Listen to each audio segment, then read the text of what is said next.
With this time, I go for mine. I get to shine. Now throw your hands up in the sky. I go for mine. I get to shine. Now throw your hands up in the sky. Hello, everybody. Welcome to another This Week in Startups, episode 16. We've done 16 of these already.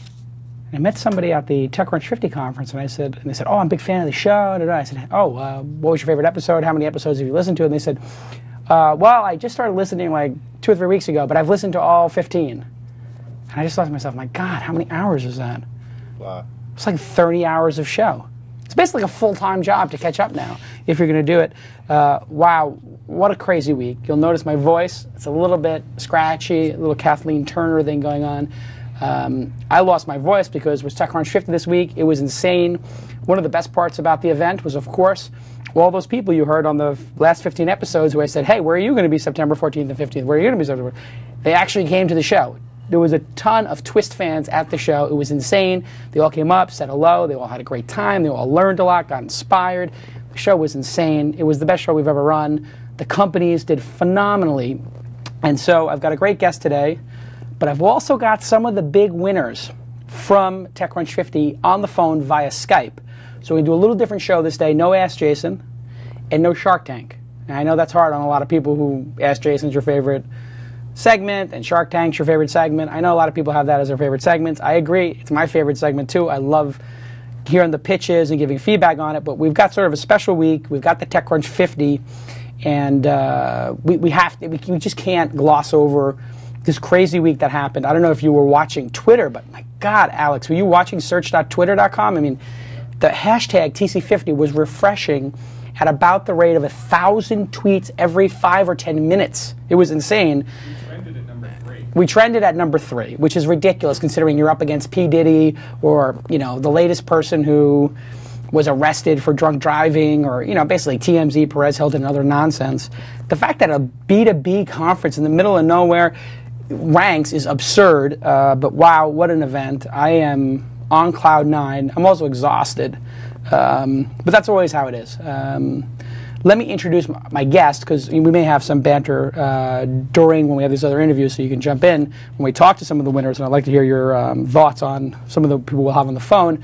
But with me today, very excited, Brandon Kessler from ChallengePost. Welcome to the program. Hi, really psyched to be here. Yeah, it's great to be here. We met, I guess, I don't know, How long ago? May. Yeah. May or June. That's when you were in New York. I was in New York launching Mahalo 2.0, which was an incredible success for us. And I actually launched it at Nate's, who's going to be on the phone in a second, his New York meetup, Yeah, New York Tech Meetup, which has become this phenomenon. Huge. Over 10,000 members. 10,000 members. 750 people show up every month. First Tuesday of every month. There's a really good scene happening It's in New basically become like the Silicon Valley Reporter 2.0, along with what Henry Blodgett's doing, so it's awesome to see. And if you want to sign up for the New York Tech Meetup, just type in New York Tech Meetup, and it's actually at meetup.com, which is Scott Heiferman's company, who you probably know is one of my oldest friends from Silicon Valley 1.0, and actually leaked this week that meetup.com is making $10 million a year. Did you see that on TechCrunch? No. I mean, I knew that because I've been talking to Scott about it, but I'm not going to say anything. He's been doing his company for 5 or 6 years, but they're making $9 or $10 million a year from that company on subscriptions, like almost $1 million a month, $800,000 a month. The board documents leaked their first profitable month, so congratulations to Scott Heiferman and the team at meetup.com. We're going to have Scott on the show. Great site, but New York Tech Meetup, which is one of the meetups on there, huge. And I guess Andrew Richey, who's one of my oldest friends from Silicon Valley Reporter, said, brought you over, there's 1,000 people trying to get me, and said, you got to talk to this guy, he's got a great idea. He's a board member. He's a board member. Great guy. And I thought, the second you told me the idea, I said it to you, I said, that's brilliant. Cannot wait to talk to you about this. Maybe later we'll talk about the whole financing saga of raising things around. You by far were the king. It was, really? It was 10 seconds. It was immediate. I just knew it. I was like, okay, wait a second. It's eBay for X prize. You can do your own challenge.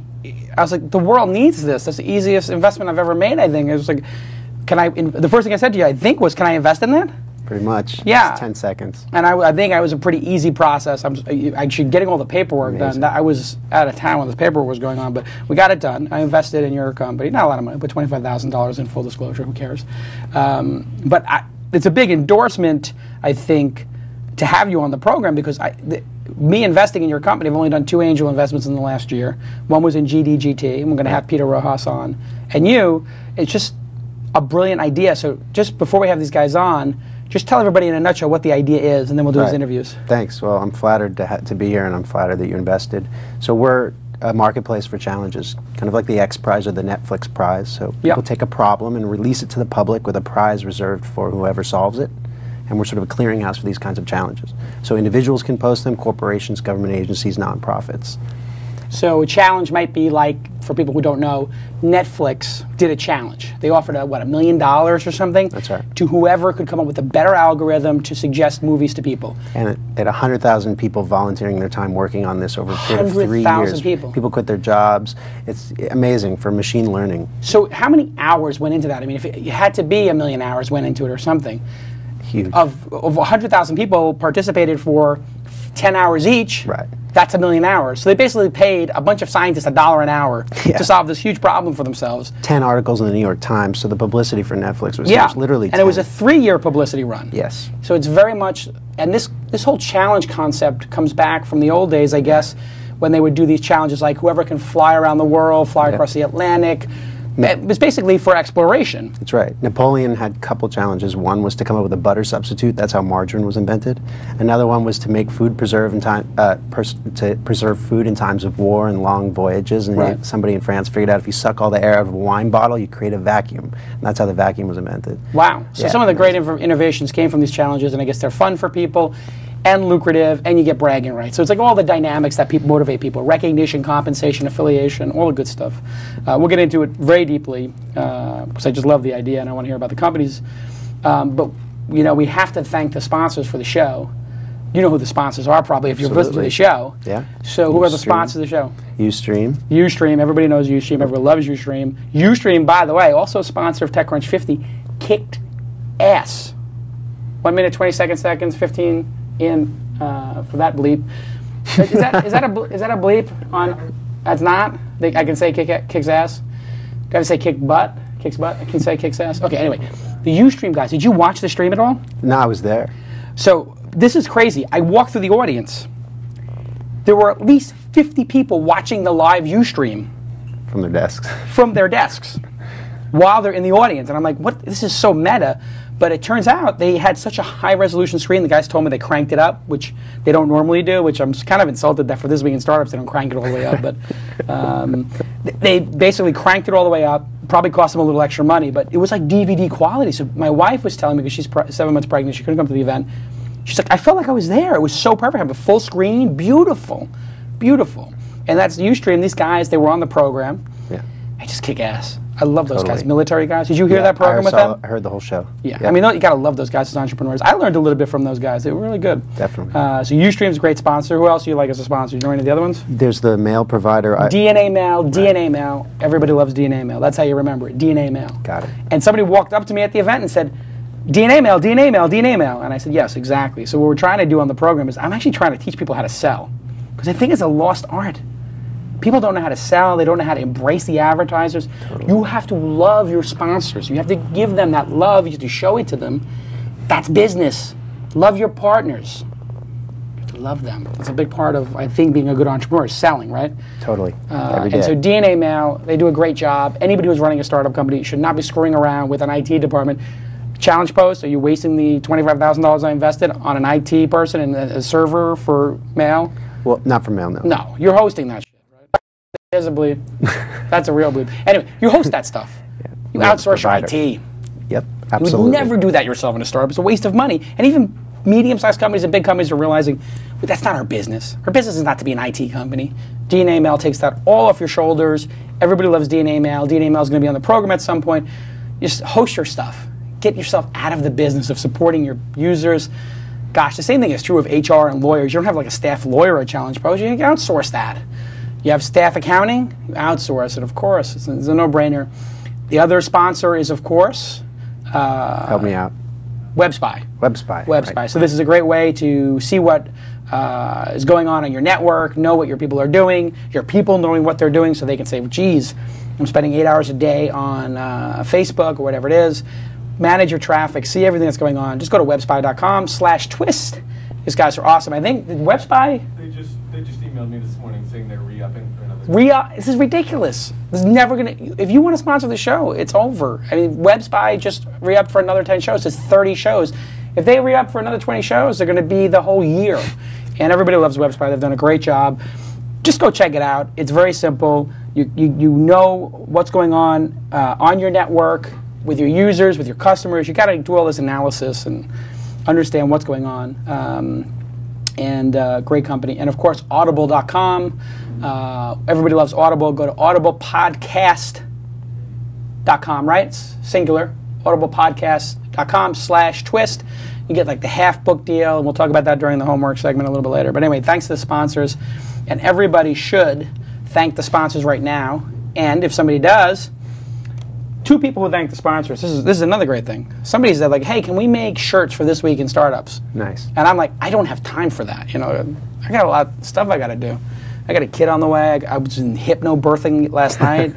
It's a whole nother story. I mean, basically, I have to hypnotize my wife to have the baby. Wow. It was this whole technique for pain relief, so you don't have to take the drugs. And they basically last night hypnotized me. Wow. Which is like... So we need to give away tickets to Digital Family Summit on Wednesday. Oh, we're going to give away tickets to Digital Family Summit on Wednesday? Am I doing the show from there? Yeah.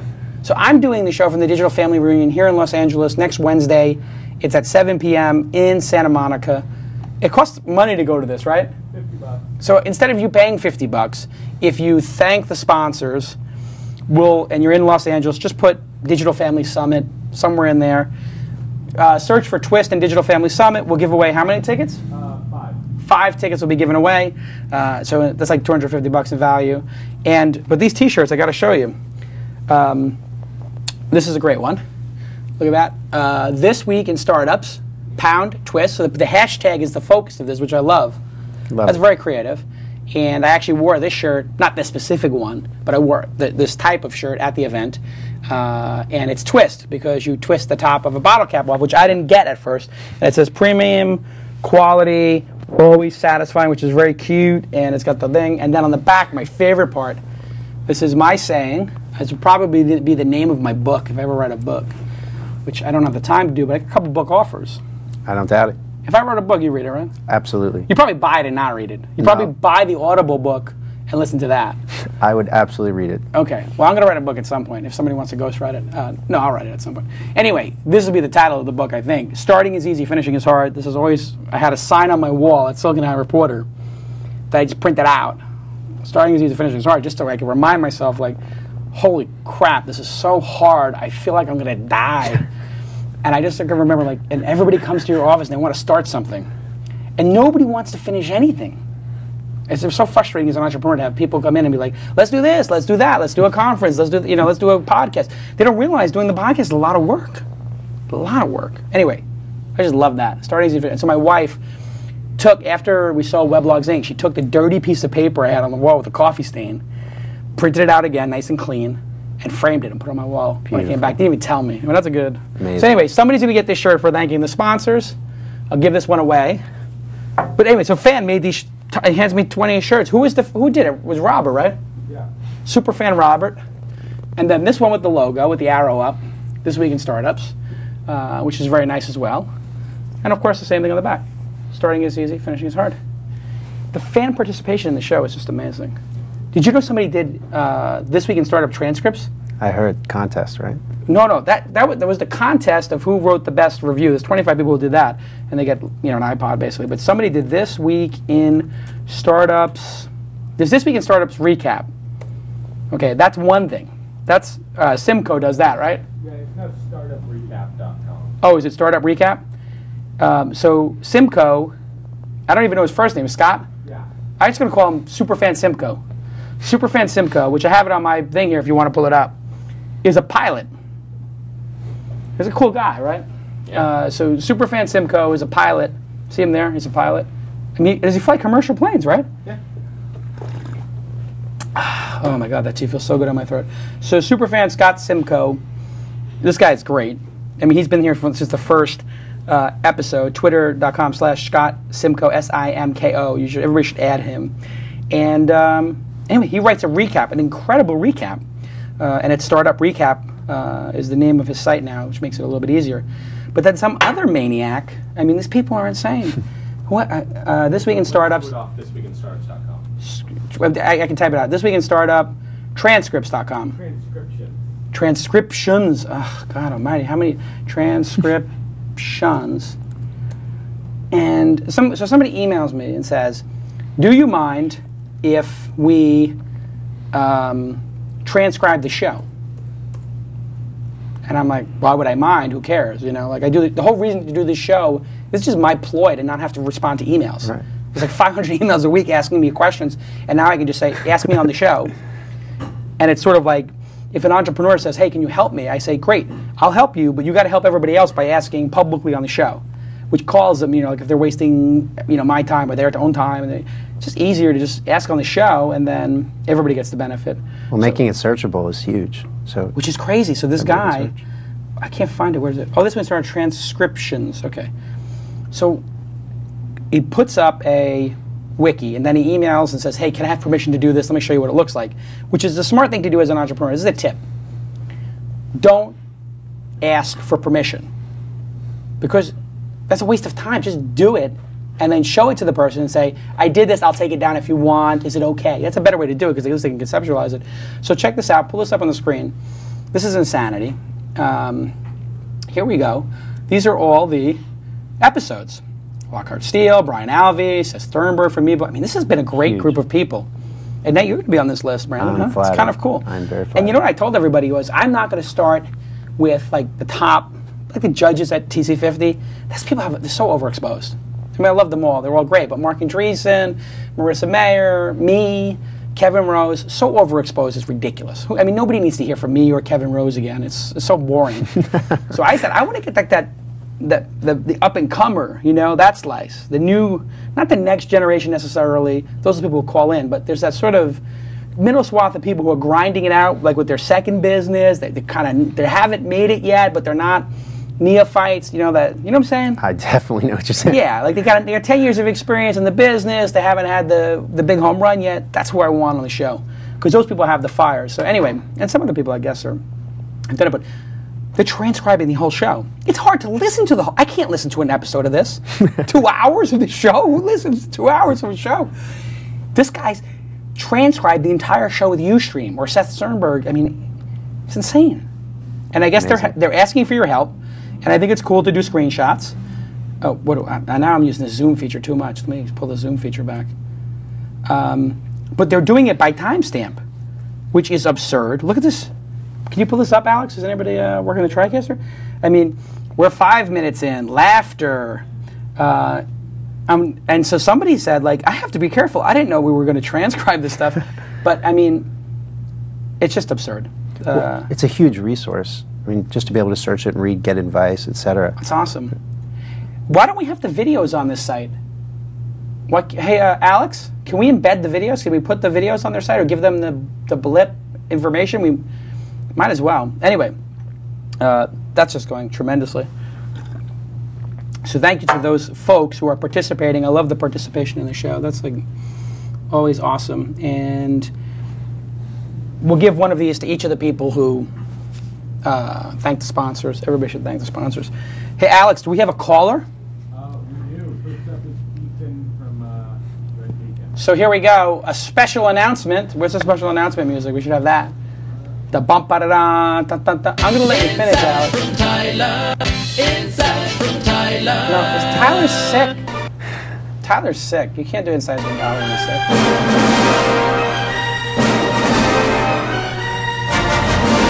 Very special announcement. We have with us on the phone, fresh off the huge TechCrunch 50 victory, Ethan Anderson, one of the 3 founders of Red Beacon.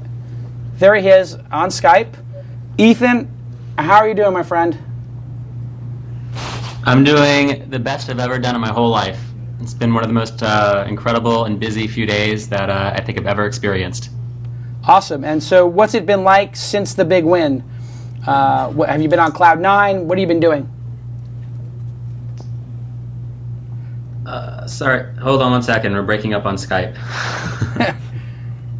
Yeah, ever since eBay sold Skype, it has to stop working. I don't think Skype can afford their bandwidth bills as an independent company.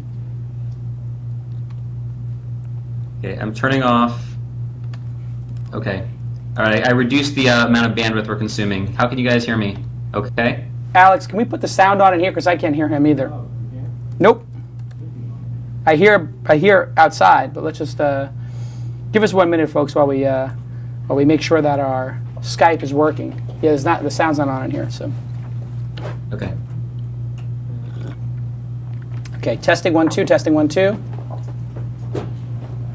Ethan, I can hear you guys fine. Can you hear me? Oh, now we hear you perfectly. So tell us, what have the 48 hours after the big TechCrunch 50 win been like?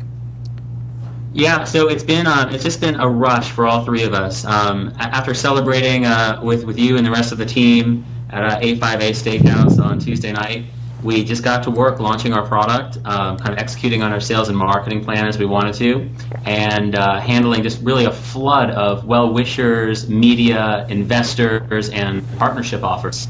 We even had a few people just stop by our office saying they're willing to work for free because they just love the idea of Red Beacon and they want to be a part of it from the ground up. So for those people who didn't get to tune in to the live stream of the show, give the elevator pitch of what Red Beacon is. Sure. So basically what Red Beacon is it's a way to find and book local services for virtually any service that you need, daily services, personal services, services for your business. As long as it's a local service which someone in your city would provide, you come to Red Beacon and you request that service. What we've built is a very intelligent product that understands your request and sends it to really the best person to take care of your service need. And best means so many things, and that's really kind of the strength of the product. It means best price, it means available, it means best suited for your job. And so Red Beacon takes all of these things without you even worrying about them and returns, maybe the top 3 to 5, 3 to 7 right people to do your job. And you select one of them after looking at the price that they've quoted for you, and you schedule the job online. So what you've done is you've never picked up a phone. You feel confident you're getting really the best service provider for your particular job, and you know the price you're going to pay, and that's it. It couldn't be simpler. And what's great about you winning is you can see everybody who's watching the program or listening now on the podcast. Ethan knows how to pitch. We do the Shark Tank, and people come on, and last week with, I don't know, did you hear the episode with Roloff Botha? No, I didn't. So we did the Shark Tank, and some guy read a manifesto. I mean, I felt like I was listening to the Unabomber's manifesto. It was just so boring. And we had to stop him. My God, your idea is pretty good, but your ability to pitch is terrible. And you see, Ethan, your ability to explain the idea in plain English is brilliant. You need a local service. Thank you. You say what you need. It gives it to those vendors, and then they come back with quotes and you pick somebody. It's great. And unlike Service Magic, I guess, and some of the other people in the space, you don't charge the vendors, you don't charge them per lead, you just take a piece of the action, a little gravy. What's your take, 10%? Yeah, we take a little gravy, but it's great. It's 10% only of the very first job, and only if they win. So once you're a service provider and you meet your customer, it's your customer. Red Beacon steps out of the way, so you have a lifetime value of some new customer. You're only paying 10% of your very first job. The service providers are ecstatic over this model because they've never had anything that even compares. Before us, there was basically CPC, cost per click advertising. You take a risk. They come to your site. They may never call, but you still pay. Or lead generation, where you pay for a lead, and the customer may or may not select you based on that lead. Red Beacon is totally risk-free for them, so they're loving it. So let me ask you to be extra honest here. You guys did very well. Sure. You knew that we liked the product from the beginning. Obviously, you got accepted to be in the 50. We did the rehearsals. Mike and I both told you we loved the product. We think it was brilliant. We worked on the pitch a little bit because the pitch was a little dry, frankly.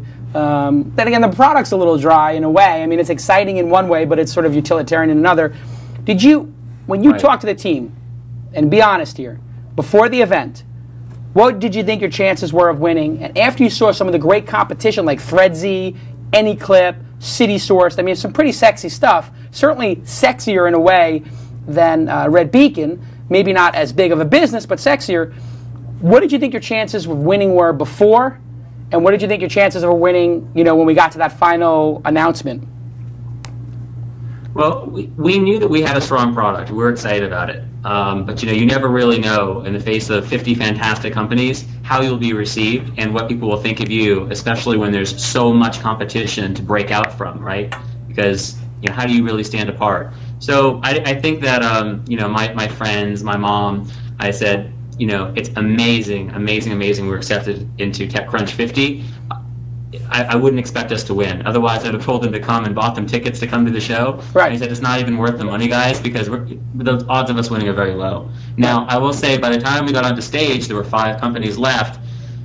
My heart was beating fast, but my co-founder Yaron said I was totally relaxed because I thought there was no chance we would win. Then it was down to 2, and I was thinking, our chances of winning just went up. Now it's probably maybe like 0.5% chance because only 2 of us left. Well, you thought, you saw Threadsy and you saw AnyClip. What did you think of those 2 products? Because those were, and City Source, those 3 were really big favorites. What did you think of those 3? They're obviously like cream of the crop, really, really innovative and incredibly executed products, especially for, what's the beta release, just like us. We're all just launching our betas at TechCrunch 50. And, certainly AnyClip in particular just seemed like such an audience favorite. I remember, did you guys see Robert Scoble walk up and hand them the alcohol saying congratulations? Yeah. So we actually, although I will, just to throw a quick plug in, Scoble was here earlier this morning and he retweeted saying, I made a mistake. Actually, I think Red Beacon should have won. So we won him over, but he didn't get it on stage. He didn't believe that we were the best. I think, yeah. There's no question. There's no question the competition was, very, very impressive, and it could have gone, either way. I think one thing people don't understand is how we select the winner. So I'll take a minute here to explain it to everybody, with Ethan on the line. Essentially, when we conceived of this conference, Mike and I said we should have a prize, and he said, "What do you want to do?" And I said, "Well, why don't we each put up $10,000? And then he was like, "That's too little." Mike likes to do everything big and crazy. He's like, "We got to put up $100,000." I was like, "Dude, I'm not putting up $50,000 for a prize. That's crazy." He goes, "Well, 25. We'll put 25,000 up each." I said, "Okay, fine. I'll put 25,000 up each." And I was like, "How much equity do we get for that?" And Mike, to his credit, was like, "We don't get any equity for that." Then that sort of spoils the thing. I said, "Okay, fine. We throw $50,000 away. Hopefully, we make it back on sponsorships, whatever." And it turns out we have. But so Mike and I basically put up that money. I've been very public about telling people if anybody wants to give $25,000 or even $10,000 to any one of these people, I will let you come on stage, pick your own winner, and hand them a check for $10,000. Minimum 10.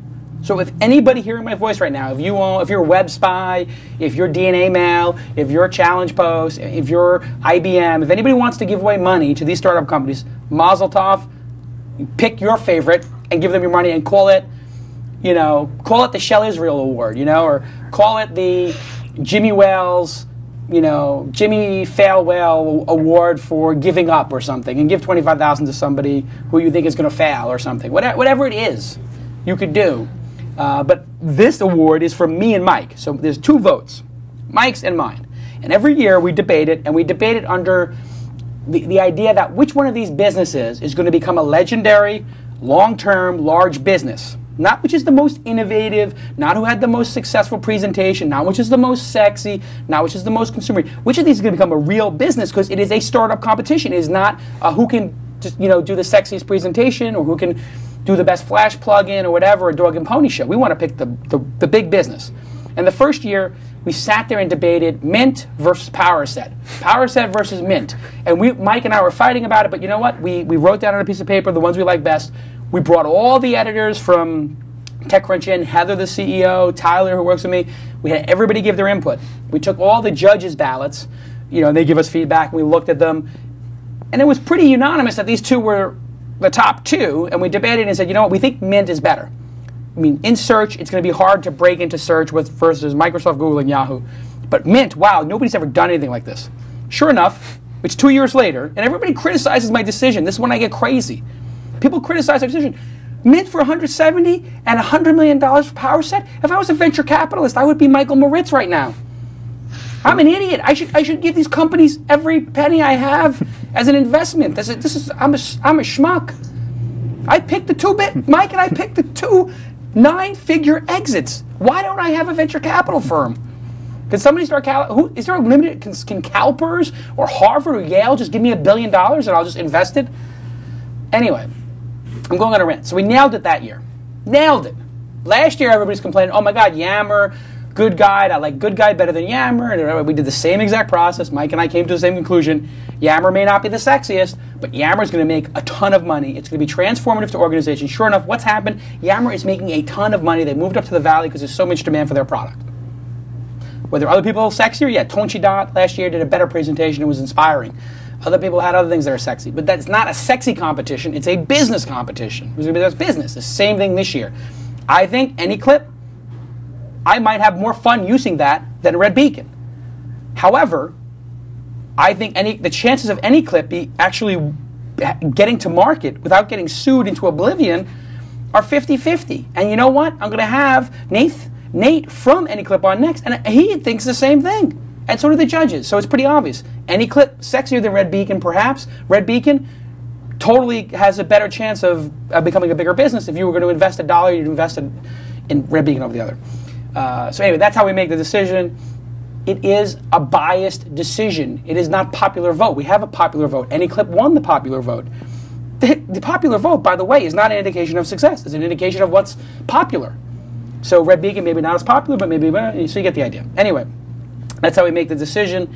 Last question for you, Ethan. What was tell people a little bit about behind the scenes before you got to the event. Tell us about the 15 days before the event, how you got ready. So for all of you out there who've ever launched a product, you know that the product launch is the biggest sprint of your life. It's just it's a 24/7 preparation, just getting ready, and launching a company, which is the first time I've ever done that. It's even more so. And so we combine that with the needing to do just a fantastic job on stage at TechCrunch 50, and you can imagine it's two of the busiest weeks you could probably ever experience in life. We have 2 rehearsals at Sequoia Capital. I think some companies had 3. We did 2 with Jason, Tyler, and a few other people from Sequoia sitting in to give you feedback on your presentation. You're tweaking your script. Ours is a little complicated because we had the whole cupcake surprise where we showed how to use Red Beacon to actually request a service live on stage and then have it delivered to the audience. So there were some logistics to kind of manage there, and just just a lot of practicing. I think I stared at myself in the mirror probably more than the last 2 years combined. You guys did great. Congratulations on winning. I couldn't be more proud of you guys. I feel very privileged that you decided to launch at TechCrunch 50. I know that you guys are going to crush it.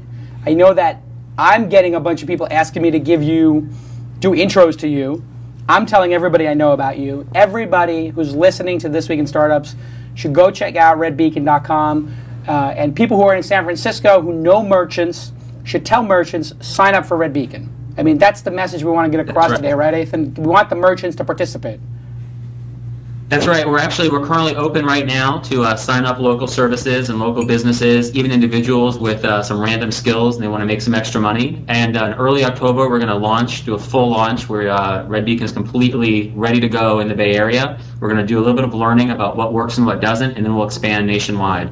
And I just want to say before you let me go that your guys' vote of confidence means a tremendous amount to us, and we won't let you down. I really appreciate that. And I would also appreciate you letting me put $25,000 into your A round. No pressure, but I know you're going to close the seed or A round in the next 10 days. It's inevitable. I know everybody's calling you. Keep a little piece for your Uncle Jason. And to the people, you're on record. You're on record with your offer. Absolutely. Just keep the valuation just somewhat realistic. This is a good piece of advice from your Uncle Jason. You want to give a good deal to those first investors. Don't go too crazy, get high on your own supply, and do some crazy valuation. Let them get a nice taste so that they're backing you up and they're engaged.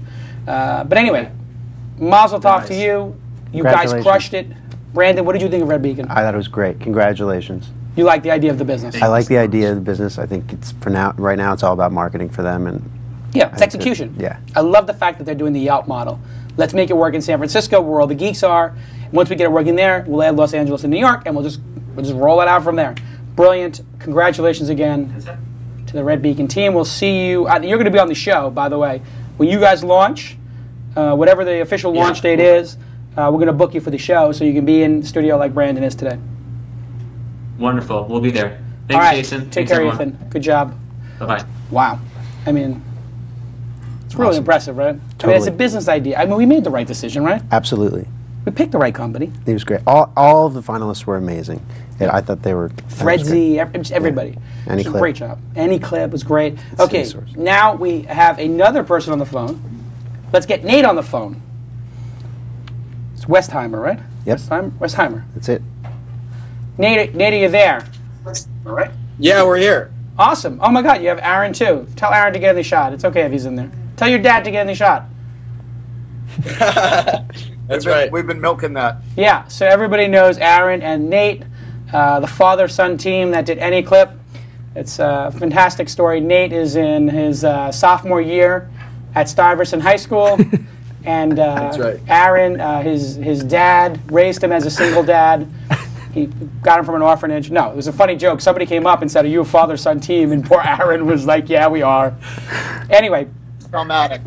you guys won the audience award. You guys kicked ass. I love the product. Your presentation, when I first saw it, I'll be totally honest, what was the score I gave your presentation out of 10 when we first saw it? 4.5. Wow, that sucks. And then the second, That was bad. where were you at? Second, you gave us an 8. Second rehearsal went to an 8.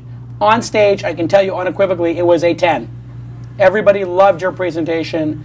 I mean, it was one of the tightest presentations in the history of the 3 years of the conference. So out of 140 people who presented in the last 3 years, Any Clip was guaranteed to be one of the top 10 presentations, and that's up against some pretty stiff competition like Mint, PowerSet, etc., Yammer. So how was it for you guys? How did you enjoy the event? What did you think your chances were of becoming one of the finalists? You go first. Well, I'll say the event was tremendous, and Ethan just sort of touched on the event isn't just those 2 days. It also includes the the lead up to it. The coaching from you was phenomenal. Those 2 times that you forced us to we're an East Coast company, so making it to San Francisco twice. The 2 weeks leading up, it's a lot of work, but it was totally worth it. But it was just great. We had for our team, for everything. Yeah, I mean, Jason, I've known you forever, I feel like, and I was so impressed. I would leave those sessions from rehearsal saying, the advice is so precise. I mean, I'm sure you'll remember after the first session I said, basically, there's nothing I disagree with, and I've been known to disagree with some people. So I think that was great. As far as our chances to win, I said to Nate when he came to me first and said we should apply for TechCrunch 50, my sense was that our content was very special. I mean, there's so much emotional resonance with what we're about, but I have to tell you, the quality of the companies is so good that you can't possibly think that you're going to win, right? I mean, I think that I can think of 5 companies who didn't make the finals, who I thought were really interesting. So that I thought were interesting. So it's a very high-powered event. Yeah, it's but very impressive. To be honest, you thought we could win. I actually just didn't think straight up that I thought the competition was going to be too stiff. I also didn't want to. Getting in was such a high in and of itself. I remember sort of rolling over in bed one morning, looking at my phone and being like, hey, we're in. That's awesome. And we really couldn't ask for much more than having, this goal for the company, a launch date, as Ethan was talking about. Having a launch date is so critical. It gets you so focused. And then, it was almost too much to ask to actually win 2 awards, even. So we're just psyched. Yeah, we've been pretty pumped. It's been a good few days.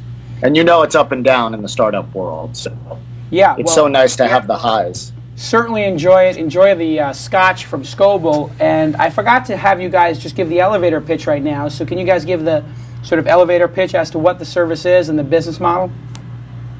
Well, I did it during the conference, so we'll let Nate do it now. It's any clip from any moment. Any moment from any film ever, and instantly. We built a platform that allows you to just search for anything, whether it's a piece of dialogue or even a general theme, and get back that specific moment from a movie you're looking for, or generally moments from movies that you're looking for. The perfect example of it was when we were up on stage, we put a gamble out and threw it out to the crowd, asked for a verb. Robert Scoble came up with inch by inch, which didn't qualify as a verb. And so the next one that we heard was Google, which, of course, of any place that would use Google as a verb, it would be at TechCrunch 50. So we put that into the system, and sure enough, you had the first thing that came up was from Hitch, and the another one of the results, which was actually funnier, I wish I had clicked on, was from Blades of Glory. And it just showed you that all these different times that Google had made it into movies. So it was this perfect example of the power of any clip, is that just being able to dive into these movies and find these incredible moments. Jason, were you nervous when we said when we chose Google? I mean, we didn't get a lot of verbs, and then they said Google. How did you feel? Because my heart was just like, oh, I'll be honest, I thought there was a pretty good chance there would be at least one person saying Google in one of the 300 movies, but I didn't know if these were all movies before 1990, as an example. So I remember there was a lot of old movies, so that's when I got worried for you. Like, I know they didn't say Google in The Godfather or Superman 2. Right. They may have said AOL or CompuServe in Superman 3, I think, the one where they had Richard Pryor. That was kind of a disaster, but he probably did use a CompuServe account at some point. But the product is tremendous, revolutionary, and brilliant. I mean, it's got all those things. Of course, the criticism is, and this is what you heard from the judges, is this thing going to work? Are you going to be able to pull it off? Are you going to become the next Napster, or are you the next Hulu? So tell the audience right now why you're the next Hulu and not the next Napster. It's first of all, I think we obviously anticipated the criticism. I thought having Sean as one of our judges had a kind of nice irony or appropriateness to it, either way. The way we respond to that is by talking about the fact that it is this month, 30 years ago, that Universal sued Sony for bringing out the Betamax. And Hollywood has a long history. The impact of that was, of course, that it generated a multi-billion-dollar revenue stream for Hollywood. Yeah, today the DVD market, which is obviously the outgrowth of the VHS or Betamax market, is a $25 billion business in the U.S. So, and ticket sales during that time have done nothing to go up. Just in the last 15 years, theatrical has doubled. In part because they've raised prices, but in part because more people are going to the movies. So Hollywood has struggled, with innovation all the time. I think that the way we're going to be Hulu and not Napster is by extending the partnership branch, if you will, from the get-go. I mean, we did that way in front of this presentation. And we really want to be partners.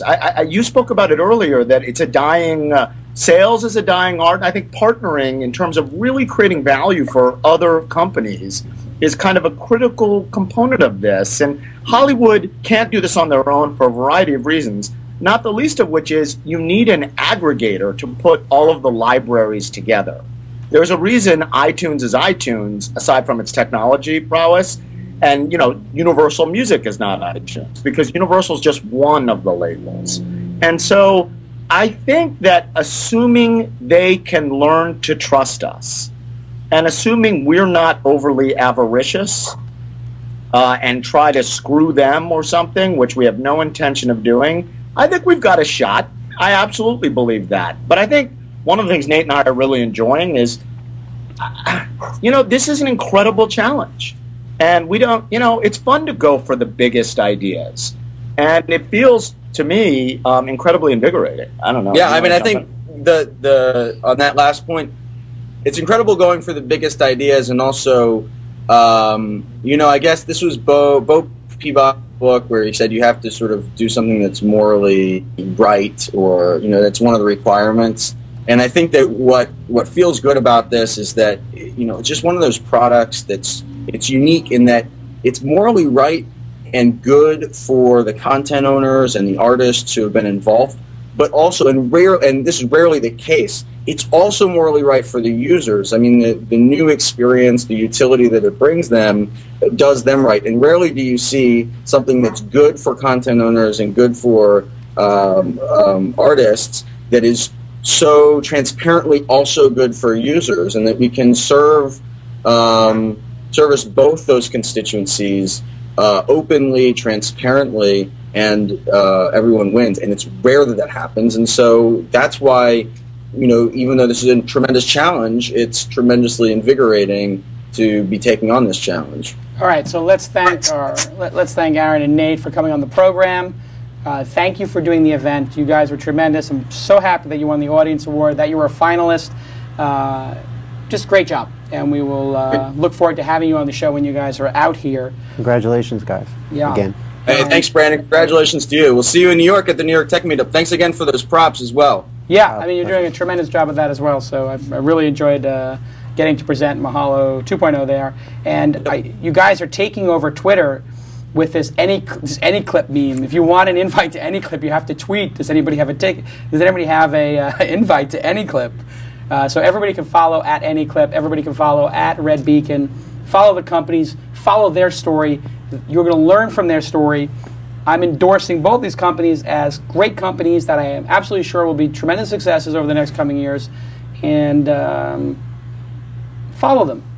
Follow their story. Use their products. Thanks a lot, guys. Thanks, you. Man. Bye-bye. Bye. All right. Two down. What did you think of their stuff, Brandon? Love it. Love it. It's a huge... You know these guys from New York? Yeah. Well, I know Nate, not Aaron. Right. Yeah. I think it's an amazing product. It's obviously all about the content, but, they could also comply with the law. If they comply with the takedown notice and then other people upload the movies, then maybe they can do it legally until they get deals. But I believe in them. I think if anybody can make it happen, it's these guys. Yeah. I think it's going to work. And I think what they could do is, if the studios don't want their movie on there, you could just do like light screen caps, very, very tiny images that just say like, here's the picture from Zoolander when this happens, and I'm talking like postage size stamp, and here's some text, that somebody did the timestamps, and then it's up to you to go buy the film and go to that timestamp. So it's like, you could do it without actually showing the clips. Right. So what they should do, I think, is just release it open to the public with screen grabs, very small, low res ones, and then say to the people, like sort of like the Google book search, we can do this, right. With or without your clips. If you want your clips, we'll link to wherever you tell us. You want Barnes & Nobles, you want Amazon, you want Netflix. Tell us who you want to send the traffic to. If you want it to go to your VOD service, we'll send it there. If you want to promote Netflix, we'll send it there. They could also say, put up a who wants this and get a bunch of people to say, I want it. And then if they go to the studios and say, there's 10 million people, here's the money you're losing out on. Yeah, exactly. I think also, they could also just offer a CPM to the studios. They could say, we'll give you a $5 guaranteed CEM for all this stuff, and then play ads in front of it, and they'll probably wind up selling the ads to the studio anyway. So, if it's the horror genre, what's the movie with Megan Fox out this weekend or last weekend? Oh, right. What's that? Anybody know that name? All over the place. Jessica's Body with Diablo Cody. I don't know what she did. Did you see? She changed her hair color or something? I didn't notice it. She's got like blonde, short hair now. It's like a different person. But anyway, Megan Fox, which there was something on the news about. The cast members from Transformers wrote this like open letter to Megan Fox, like, you're a disaster, everybody hates you, please die. It was pretty crazy because she said something critical about the people she works with. Which, on that note, I've gotten a lot of people to ask me to comment on the Kanye situation. So, number one, Kanye is a brilliant artist. It's pretty obvious. Number two, if you're a brilliant artist, you face the challenge of getting high on your own supply. And that's what's happened here. And that's what we always say on This Week in Startups. Never get high on your own supply. Stay humble. Work on your product. Everything will work out fine. But once you start believing your press, or you believe because you won TechCrunch 50 that it's all done. I mean, winning TechCrunch 50 is meaningless if you don't execute. Right? I mean, Red Beacon doesn't get their merchants in there. They don't. If the system doesn't work, it crashes. It's over. They can take their TechCrunch 50 prize and use it as a doorstop. It means nothing. So anyway, Kanye, you saw what he did, right? I saw the Kanye-licious thing. I didn't see the original. Kanye went on stage when another artist won the VMAs, Taylor Swift? Yeah. Taylor Swift, who's quite nice. She's a good singer, and she sings, like, country music. And so he gets up there and he says, like, I'm going to let you finish, but hold on. And he grabs her microphone while she's in the middle of her acceptance speech. First time she's won an award, they said. And he says, I just want to say Beyonce had one of the greatest videos of all time for, I don't know, the one where she shakes her butt, like Single Ladies. Which, by the way, I don't think is some tremendous video. I mean, you could put that against a Michael Jackson video, like Thriller. It's not one of the greatest videos of all time. It's a good video. But it's not Pink Floyd The Wall. It's not, I don't know, Dire Straits or, Aha video where the cartoon comes to life. And there's better videos than that. But totally rude and insane. And then so basically what I realized was I think since his mom died, the guy's had a mental break. I mean, he'd never properly grieved his mom. He's drinking alcohol, so he's self-medicating. Right about now, Brandon's going, why am I on the show? No, it's cool. It's just a side thing, and it relates to entrepreneurship because he actually is a major entrepreneur. And he's self-medicating himself, drinking a bottle of Courvoisier or something at the award show, getting drunk and going on stage and making an ass of himself. It's terrible. It's so sad. I owned a record label for the last 12 years, so I faced that all the Artists, time, every day. Bipolar. Oh, yeah. Either they're on top of the world Yep. or it's a disaster. I mean, whoever is, can somebody cut this message? Start right here and cut from here on and put message to Kanye from your boy Jason. We love you. You're extremely talented. We know you're hurting. You need to get help. There is nothing wrong with getting help. There are professionals in the world who deal with people, the 5% of their time in their life, the 2% of the time in their life, when they're having a tough time. It's obvious to everybody, Kanye, and this is for Kanye's friends as well, Team Kanye. Get help. Take a break. Go to an island. Get a therapist. Get a life coach. Get a masseuse. Get everything. Stop drinking. Exercise. Eat some healthy food. And go talk to somebody about your problems. There was no shame in going to therapy. There was no shame in having a life coach. I got a life coach. I got people I call when I say, I don't know what I'm doing or I'm making a mistake or how can I do this better. Go get help. And this is for anybody, including entrepreneurs who get depressed, which every entrepreneur does. You have moments when you feel like you can take on the world. You have moments when you feel like you're totally incompetent. When you play in the big game, that's how it is. It's like poker. You play in the big game. You might have big swings. You might be down 10 large. You might be up 2 high societies. It's okay. But it's not okay to have a mental breakdown and not get help. So Kanye, we love you. We want to see you succeed. Go get help. This is the end of the clip. That's it. It's a public service announcement for Kanye. Absolutely. He needs it. And somebody please cut that from the show on YouTube. I'll link to it. Then you can make all the money off YouTube when I give you permission to own that clip and put it on. You can't own it, but you can make all the money off YouTube when we tweet it to Kanye. So what did you think of the event overall? Great. It was a whirlwind. I haven't slept for the last week. Really? Yeah. Why, you're out partying? I was networking. Meetings. Did you go to A5A after the event? I did, yeah. You did? Yeah. Did I talk to you that night? Because I don't remember anything. We talked. We talked, right? Did. We ran into each other. Yeah. So this is another great story. One of the previous TechCrunch 50 companies, Steve. Yeah, Go Planet? Steve from Go Planet owns a steak restaurant where they have Wagyu beef, which is like the Kobe beef. Yeah. Incredible. Did you have any when you were there? No. So everybody came. It was like TechCrunch, internet industry VIP central. I mean, Jason Rapp was there, Tony from Zappos, Garrett from StumbleUpon. I mean, it's just like amazing. It was like internet royalty. And Chameleonaire, who was like the new internet royalty. And they basically shut the place down for TechCrunch 50. Incredible Wagyu beef. I don't know if you've had this before, but they do like the American Wagyu, and then they do the Australian Wagyu, and then the Japanese. It's a religious experience. If anybody is in San Francisco, I am telling you my favorite restaurant in San Francisco. This is a special announcement. Alex, I'm going to make a special announcement. I thought you were talking about the club that I saw. Special announcement. My favorite restaurant in all of San Francisco. New favorite restaurant is A5A or 5A5. 5A5. 5A5 Steak Lounge. This place is insane. If you go there, tell them Uncle Jason sent you. Talk to Steve.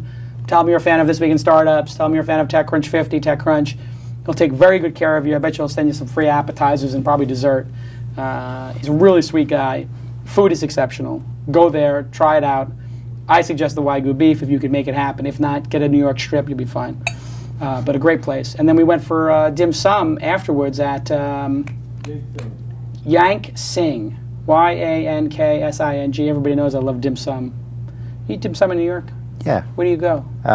Somewhere in Chinatown. Somewhere in Chinatown. Yeah. Golden Unicorn. Great place. I've been there several times. Love that place. 3rd floor. Yep. Amazing. Totally buttery. Next time I'm in New York, I'm going to be in New York in October. We'll have like a little dim sum. Then we get a couple CEOs together. Perfect. To help organize. Right. Perfect. But anyway, really great party. Everybody had a great time. Let's talk a little bit about ChallengePost. Amazing company.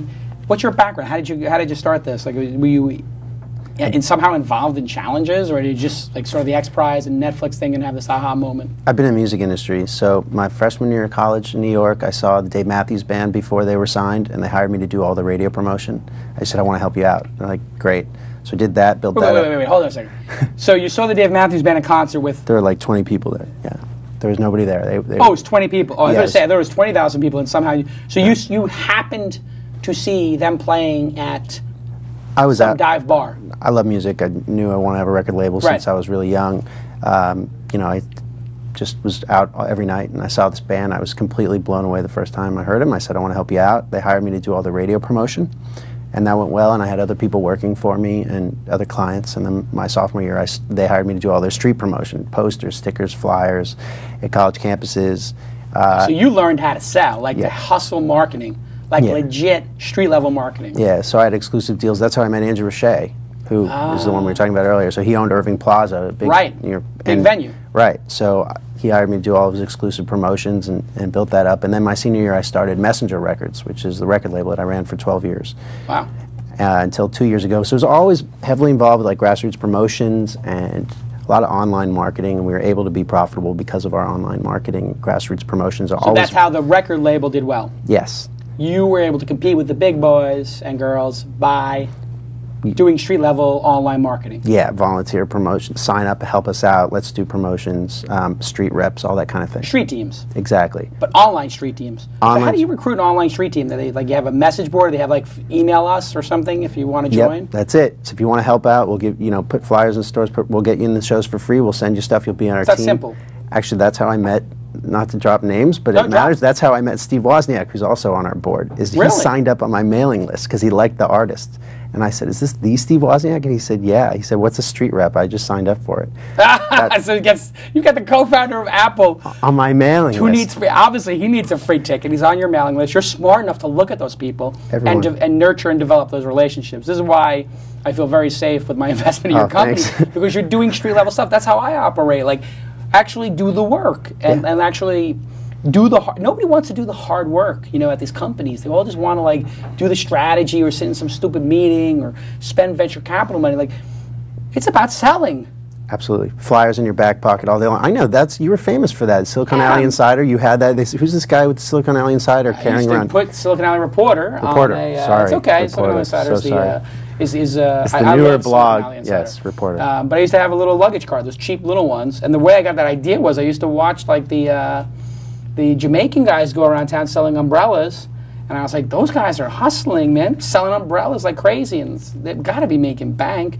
And they would have these like little shopping carts, and they would pull out their stuff. So I was like, I'll just put my magazines in the back of that. And the backstory was I ordered all these copies of the magazine. So a pallet came to my little like $800 a month office. And I was like, okay, I got to get these to people. So I went to the post office, and I realized, oh my God, if I've got to send out 1,000 of these, it's going to cost me like $1 each. Yep. Oh my God, I don't have any money left. I can't. So how do you get 1,000 magazines to Razor Fish's office or Seth Goldstein's office for Site Specific? The only way I could get them there was to bring them myself. So I put it on a cart, I walked around, and then it became a tradition. By the 5th or 6th issue, I could send them by UPS, but I said, can you, Alex, mark that? You got it. So I said, frack it. Just cut it out. I'll say frack it, or you can beep it. I said, frack it. I'm going to just go. And that's how I got my scoops. I would go to the office of Razorfish. I'd be putting them in there in the lobby, and the receptionist knew where I was. And then I'd see somebody else in there. I'd see Fred Wilson walking into somebody's office. What are you doing here, Fred? And he'd be like, oh, nothing. I was like, oh, well, I know Flatiron's now going to be investing in this company. So you have to be out there to create your own opportunities, your own luck. that's it. You make your own luck. That's it. You were lucky like 3 times in a row.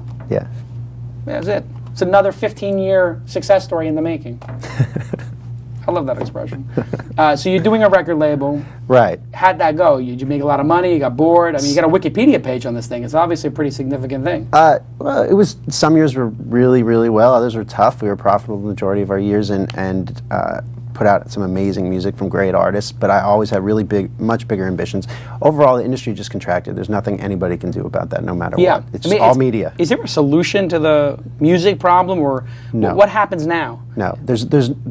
Well, music is out there more than ever, so that's not an issue, but making money off record sales, there's no solution. You just have to accept that the industry's contracting. You're going to have smaller sales forces, take advantage of the internet, reduce costs on that distribution. Maybe if a $5 all-you-can-eat subscription plan on your phone bill or your cable bill, if you could do that and make it easy enough for people, then you could make more money. But it's so like Craigslist, the entire classified space will be worth less money. Yeah. More usage, but less footprint in terms of, so bigger footprint in terms of usage, smaller footprint in terms of revenue. Right. It's so you make money on touring, you make money on branding. So it's revenue destruction. Yes, no question.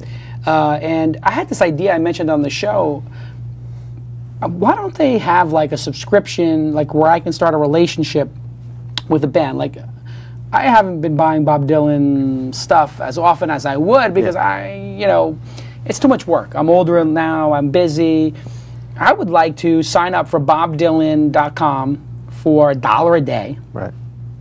Get an email every day with a little Bob Dylan thing, and then maybe once a week. So maybe every day, like, a couple days are pictures, a couple days are video clips from the archives, and once a week I get an attachment with an MP3 file. So I get 52 emails a year with an MP3. I don't care if it's an outtake. I don't care if it's him stoned, harassing a press person. I just want an MP3 that I can listen to when I'm at the poker table, put it into my playlist.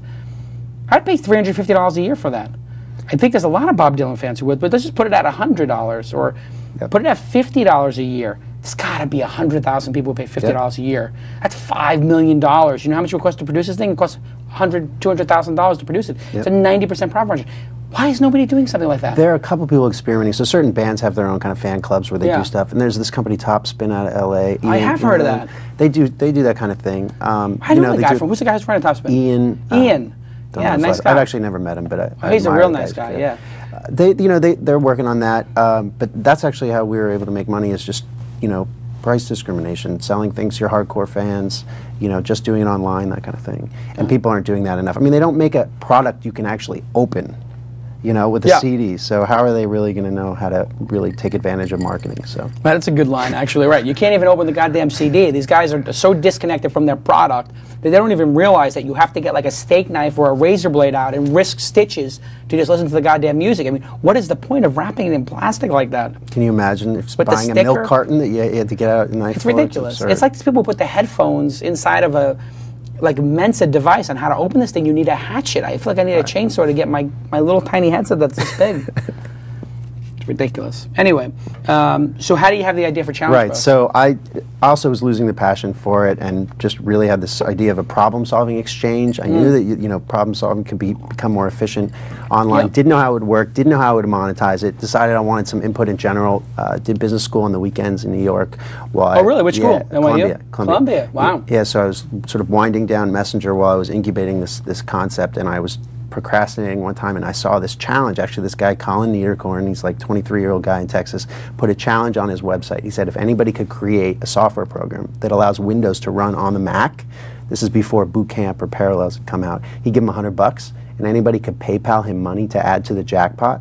And within 3 weeks, it was all over the press. It was in the New York Times. $14,000 collectively contributed by hundreds of individuals and corporations, all of whom got their name or their logo up on the site. Teams working throughout the night. It's like that X Prize or Netflix Prize, same kind of thing. And it was solved in 3 weeks, and tons of press. And as a marketer, I was just blown away by the power of these challenges to identify a new problem that hadn't yet been identified, and to increase the efficiency by which it was solved, and to get press attention and status and recognition for everybody involved. I said, we need a marketplace for this. We need like an eBay for this kind of thing. Why don't they do one in New York for how to get taxi drivers to drive safer? That's a really good one. I want to talk later about a New York one because we're a candidate to run a big. Oh really? Yeah, big challenge. Well, tell me about New York What City. is that? Well, we're candidates, so I can't actually say that we've been chosen. But but you're in discussions. We're in very serious discussions. Serious is great. Very serious discussions, and we'd be very honored to run this challenge for them. So Mayor Bloomberg, who is a brilliant mayor, and his whole thing is all about transparency, accountability, and accessibility of government. Right. Is taking up President Obama's call to do this. Yeah. Putting out a challenge, taking city data, raw data, could be, they haven't announced it, could be crime, could be traffic, could be all kinds of stuff. Right. Release it to the public and encourage software developers to make apps on this data. Brilliant, right? So it's all about transparency of government. It's saying, you guys take this data and make New York City a better place. They should do it with crime with an iPhone application. Just be like, here's crime, and when you take out your phone, it tells you a geographic location, because it knows that. Absolutely. I think I just won the challenge. It's like a city source of the crime blotter. Like, I take out my phone and I see crime going on around me, and if I know like this, I should not be in this area. Absolutely. Or I should be on alert. That's a great one. So it's $20,000 in prizes, plus lunch with the mayor to the winner, and genius. Why doesn't he go with 10 winners?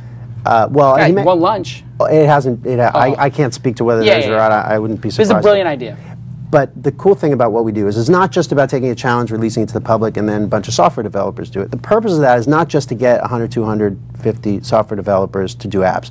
It's to promote government transparency. And what about the millions of New Yorkers or Americans in general who care about government transparency? So we allow citizens to engage. This is better than, I mean, if they want to promote transparency, they might be buying TV commercials or doing billboards. They put out $20,000 in prizes. It might get them much more publicity than hiring a PR firm for $20,000 a month. Right, but there's more. There's more. So there's more. On our site, in general, for most of our challenges, there's a button that says "I support this" or "Me too." You know, so 50 people support this. You too. When you do that, it's not just saying having your picture appear. You become part of the prize. So let's say 100,000 New Yorkers click "I support this." When they award the $20,000, the winner gets 20 grand, lunch with the mayor, and public credit for helping 100,000 New Yorkers who care about public transparency. You go to their site, you see 100,000 people listed there. They can write thank you notes. So imagine you win, you find out you win, and your email box is flooded with 100,000 thank you notes saying thanks for helping New York City. Because these are about the greater and that's what drives people. I mean, they want recognition. It's like Maslow, right? I don't know if you're a psychology major, but I was. But like Maslow, you know, with the hierarchy of needs, after you get your food and your sex and your roof over your head, you know, you're interested in the higher level stuff like self-actualization and recognition, affiliation. You want to be around like-minded people. You want to be recognized for your contribution. You want to have some dexterity at some type of thing that you do. Altruism and the competitive spirit. And well, the altruism is way high. I mean, if you look at somebody like Michael Jordan, he had a very low level of motivation. It was competitive. I mean, he was purely competitive. But then at some point it became a little bit of a higher level, you know, later on in life, which was, I just love playing the game. It didn't matter if you won or not. Right. I think that's what you tap into. Definitely. So when we go live with that, and we have other ones, if we're lucky enough to be chosen for this and we go live with that, we'd love everybody to come check it out and click I support this, even if you're not a software developer. If you are, it'd be great to apply. Well, we have other ones too. Pull up my laptop here for a sec. Let's do a little site tour here. All right, cool. And so here I am on the site. I have here find challenges, solve, and post challenges. Yeah, you can scroll down. See, now there's a challenge for Mozilla Firefox. We just did this last week. If you click on there. Weave Web UI. Yeah, so design contest. Right. So let me see here. 15 people support it. Right. And it says, once again, we teamed up with wonderful folks at IXDA, which is that design firm, I think, a network dedicated to professional practice of interaction design. Blah, blah, blah, blah, blah, blah, blah. And the first time with ChallengePost. For this design, here we go. Visualize your browser data. How can we provide intuitive and useful visual representations of your browser data, such as bookmarks, history, tabs, store credentials, etc., on a web page. So this is, I guess, if they're going to store all this stuff on the web, they want to show it to you in like a profile. Right, and so anywhere you go, you want to be able to access what you've done. That's your data, and they're saying, how can we visualize this? So it's a big deal. So it's not just for UX designers. Maybe they're the ones that would solve. And the prize in that case is you get to work with Mozilla and implement your ideas into the actual product. Wow. So you actually, And what about cash? Is there a cash prize? Not in that one, and not all of them have cash. But the other thing is that anybody who's watching who cares about Mozilla and Firefox in general, which is an amazing nonprofit, obviously doing an incredible browser, should click that they support this, because they're then being part of the prize. Because the more people that click "I support this," well, then the winner's going to get credit for helping them. Right. So you just and here's one for One Riot, which is a friend of mine who is Kimball Musk. It used to be. What was the original name of One Riot? I don't know. Medium. Huh. They used to surf the web together. Now they're doing real-time search. They've iterated. They've raised a ton of money. And basically their challenge here is organization or individual who can deliver the most compelling data visualization of the real-time web using One Riot's API. Right. So this is brilliant. It's an API developer challenge. Right? Yeah, they want to get marketing for their API. So they could go hire a PR firm, they could go hire some social media ninja for $3,000 or $4,000 a month to go do this. Or they put this up here, and look, I'm giving it press right now. And there's a Twitter button here, so I guess I can one-click put it on Twitter, which I'm going to do right now. So I mean, and I should say, as we're agnostic to the competition, but actually there were two that came up right on the same day. So Collecta, which is a competitor of theirs, put up their challenge, and then and then One Riot came in and put theirs up. And we are agnostic and support anybody who wants to do challenge. It's fantastic. And then TechCrunch did an article about the dueling challenges on. So I mean, this thing can spiral, right? Well, the important thing is that if you have an API and you want to get it out there, run a challenge. So let's. I'll ask anybody on Twitter if they have a question. Use the hashtag #TWiST. I need to get a gang sign going. Somebody do that, one of those gang signs for TWiST or something. But here is the hashtag in case you need help visualizing it. Very simple. #TWiST. Fan-made T-shirt. And I just want to say that to Robert, I guess, who made these, do me a favor. Sell these. And sell them for $30. We will link to it from This Week in Startups, and you're going to sell a lot of these. I hope these cost $5 to make. You make $25 profit for each one that you can put into your startup. I got mad love for my street-level entrepreneurs. That's how we do on TWiST. If anybody wants to make TWiST mugs, TWiST shirts, you want to make a TWiST DVD collection, take this content, leverage it however you goddamn please, make yourself some money. All right? I'm fine with it. I mean, if somebody's going to go make T-shirts, I don't have time for this. It's not why I'm doing this. I'm busy. I don't have time to make T-shirts, but somebody does, so make money off this. People would buy this. How many people in the chat room would buy a TWiST shirt? Let me see. Anybody in there buy a TWiST shirt? Yeah, see, they're all going to buy TWiST shirts. So how much would you pay for that? $20? $30? I don't know. What's a T-shirt cost these days? 20 tops. I'm so disconnected from reality. I don't even know what a stamp costs. And what does a stamp cost? 44. 44 cents? Yeah. This is when you know you get disconnected from reality, is when you don't know the cost of a stamp. I'm like one of these Hollywood actors who doesn't know how to, like, this is what it's come to. People saying 20, 20, 35, 35. Nice. If you don't know how much a stamps cost, there's something wrong. That means you're disconnected from reality. You have too many people working for you. So questions, I'm going to get some questions here, but somebody actually asked a really good one. The reason I thought of questions is because somebody had a good one here. Denny Chapin, let me view this tweet here. How do you do the open in a new window? There we go, got it. So check out this question from Denny Chapman. He asks, question for Brandon, most effective and cheap way to market via the street? Flyers, in person, stickers, what? Everything. I mean, I always have flyers. It's something that's really important to have. You just want to be able to hand it to somebody and let them read something. A sticker is not necessarily, you're not going to have text explaining your company on it. Right. Stickers can go up around the streets. Right. You don't want to graffiti, but you want to encourage people to do that. A little sticker here or there. I mean, it depends on the city. We did it all the time. Right. Yes, but you knew people who put stickers on mailboxes. Right. And then, posters are good, and you can put them in windows and coffee shops and universities. So how does one do that? You walk into you got a poster for something, you walk into the dry cleaner, guy says, you picking up your dry cleaning, what do you say? How do you even start that? Yeah, I wouldn't maybe start with dry cleaners, though. Just you walk into a cafe, right. There's a person behind there, you own the cafe, how do you get them to put your poster up? Well, first of all, there's a bulletin board. You can just do it without asking. So that's cool. Nice. That's cool. It's nice. Just you can go up and say, hey, I want to tell you about, I don't know what it is they're promoting. Right. In this case, maybe it's a record. So I want you guys to check it out. Hey, do you mind? I saw there's a bulletin board, or do you mind if we put this in the window? Ask nicely, just as if you want to be asked to. Send a girl, send a good-looking guy, what? Like a young person? Whoever can talk to people nicely and explain what you're doing in a nice way. I don't think it's rocket science. I think, and a lot of people understand that. that people need to promote. What was the most effective way you got people to a concert ever, to a band? Was there some like unique Purple Cow type thing? Getting a concert, I mean, it's really about the quality of the artist, and et cetera. But, we did this campaign where everybody could download a coupon and then fill out, and this isn't for shows, this is for buying a record, and fill it out, give it to their friends, and if their friends buy a record, they could send in the coupon with the receipt and get credit. So you get credit for how many records of ours you sell, and the most number of credits gets you like a signed poetry book from the artist, a signed sticker, you can hang out with the artist. So you take your grassroots fan base and turn them into salespeople and give them prizes relating to the artist. And how many records would like an average or top person do? Would they sell 5 or 10? Or? No, so the most number of records we sold worldwide was 50, 60,000 records. It wasn't huge numbers. No, but what would an individual do?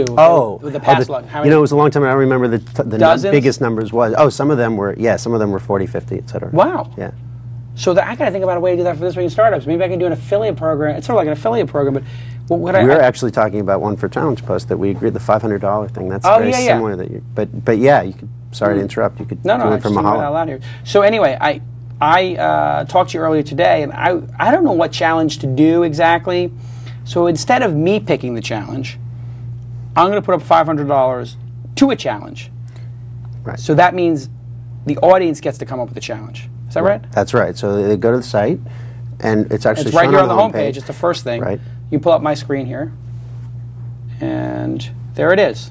Right. So I'm pledging 500. And you can click post one. Post one. And so if somebody posts one, I will pick one and say, I think I clicked it. Maybe. Sorry, I have my Wi-Fi is really bad in this room because we got all the walls. Well, when you click post, it takes you to the post page, and then you can actually just say, I'm applying to Jason Calacanis's campaign. Got it. And you just do that checkbox. Yeah, up there, up the top. You go. That little there it is. Oh, there's a little checkbox, so everybody sees that. That's it. So when if you want to apply for Jason's $500, right, you put it up there. And actually, the $500 is going to be pledged to your challenge. So it's not like you get it, but whoever solves it gets the $500. But you get your problem solved. Right. You get your problem solved. So somebody come up with a big problem. I don't know what the problem is, but come up with a problem, and we'll put $500. We'll try to solve something. I like this idea of like something with the local, maybe something with TechCrunch 50. I wonder if there's something about how to do the perfect presentation, or nice. Didn't you do something about the top 10 iPhone apps that you want? Didn't you? I did that. I did a speaking gig where I did the top 10 iPhones I want. You should put up 10 challenges for all, or one challenge for each one. That's a good idea. I'm trying to figure out, some of them were funny jokes kind of things that I got from my audience, but I kind of think about that, yeah. So maybe somebody come up with a really good iPhone application idea, and if we put a $500 thing on it, somebody will probably build it. We have a $3,000 challenge right now. Oh, wait, I did one already, the crime one. The one I suggested was the crime one. Like if somebody can make a crime blotter that pulls the XML or the crime data and puts it into an iPhone app that is like crime around me. Beautiful. That would be an incredible challenge. So somebody go put that in, and maybe we'll pick it and we'll put it against the other one. So great. Make an iPhone based on public data in either New York, San Francisco, or LA. Pick one of the top 3 cities. I don't know if you can even get this data. No, the data is not going to be available until a little later. But maybe there's places to get it. At that point. Maybe there's another city that has it. I mean, if you make the template for it, then people could do it in another city. Right. So, maybe find a city that has an XML feed of crime with locations. Right. Well, actually, so Obama put it up as like data.gov. It has a bunch of information about the country. So go to data.gov. Maybe we'll find out. Maybe we can do a map of the entire United States crime or something. I don't know what we can put up there, but you can go look at data, go look at all that stuff, and let's come up with some ideas, people. Everybody go there and check it out. So we should get the news started because, gosh almighty, it's 2:38. We've done over an hour and a half of show. A lot of show. Is Lon here? Lonnie Donnie. Lon is here from This Week in YouTube fame. Everybody knows. Relatively famous. I didn't know that when you do this page out, that when you scroll out, you can also go smaller when you do the zooming. But I don't know, is there a key to, how do you turn the zoom off and get back to your like standard size? You just pull all the way out. No, you can pull all the way out now. Look, it makes it really tiny. It's a new feature, I think. If you pull all the way out, I can make it super tiny. Oh. As well as blow it up. I just don't know how to get back to... Wait, because you're scrolling the web page as opposed to scrolling the screen. Ah, very good. Okay, smarty pants. Got it. So, Lon, you're here. Yes, sir. I'm here. We had a big week. You actually came to the TechCrunch 50 event. I was there for most of the event, yeah. I was watching the presentations. What did you think? I had a great time. It was really interesting, very inspiring. Lots of great companies, lots of great ideas, and a lot of young people. I felt old. You felt old. Well, half of the, I'm 30, and there had to have been... 38, man. What are you talking about? Like, I had to have been a third of the entrepreneurs that were actually on stage presenting companies were significantly younger than me. Yeah, what are you doing with your life? I know. Exactly. Exactly. The news on TWiST. Well, it's pretty good. And so we brought the entire Mahalo company up. Yeah. Almost everybody but the sales team, because they had to. And there's one or two people who had personal things. But we had a few editors who stayed behind. Obviously, the remote people were behind. So there were people running the site. But most of the development team, most of the editorial team, was there. And how did the team enjoy it? No, it's a good thing for the team to do a little retreat and go? It was a great thing. I mean, we had a little, there's some new people, and so we had a little bit of bonding time in San Francisco, which was nice. And, I think it was great for us all to get to see all these new ideas and discuss. There were a lot of discussions we had about the companies afterwards and what we sort of thought. And see, this is what I think other companies should do is they should contact us and say, I want to bring my entire company to TechCrunch 50. Would you give them a group rate? I would give them a group rate. Something. I don't know. I thought it was, because we had the event 2 years. Mm-hmm. And we've been working together at Mahalo for... Since about when you were throwing the first one, I was already working. You were already working. And so you didn't come to the first two. You watched the stream on the second one, I guess. I was actually live building Mahalo pages on about every company. So I was watching it. So you must have been intrigued by the event. Oh, yeah. Well, it was the third year I'd watched it, but the first time I was able to be sort of in the building and getting the sort of real feeling of what it's like to attend. So jazzed up the team. Definitely was an exciting thing for us to see. And how did Cameron like it? we had to explain to the viewers. We had one guy from the office who was not terribly keen on going beforehand. Felt like, I forget what you call it, a hassle. Was it downer? Downer. Something, was it a downer or a bummer? Bummer, something like that. What do you call? What is it?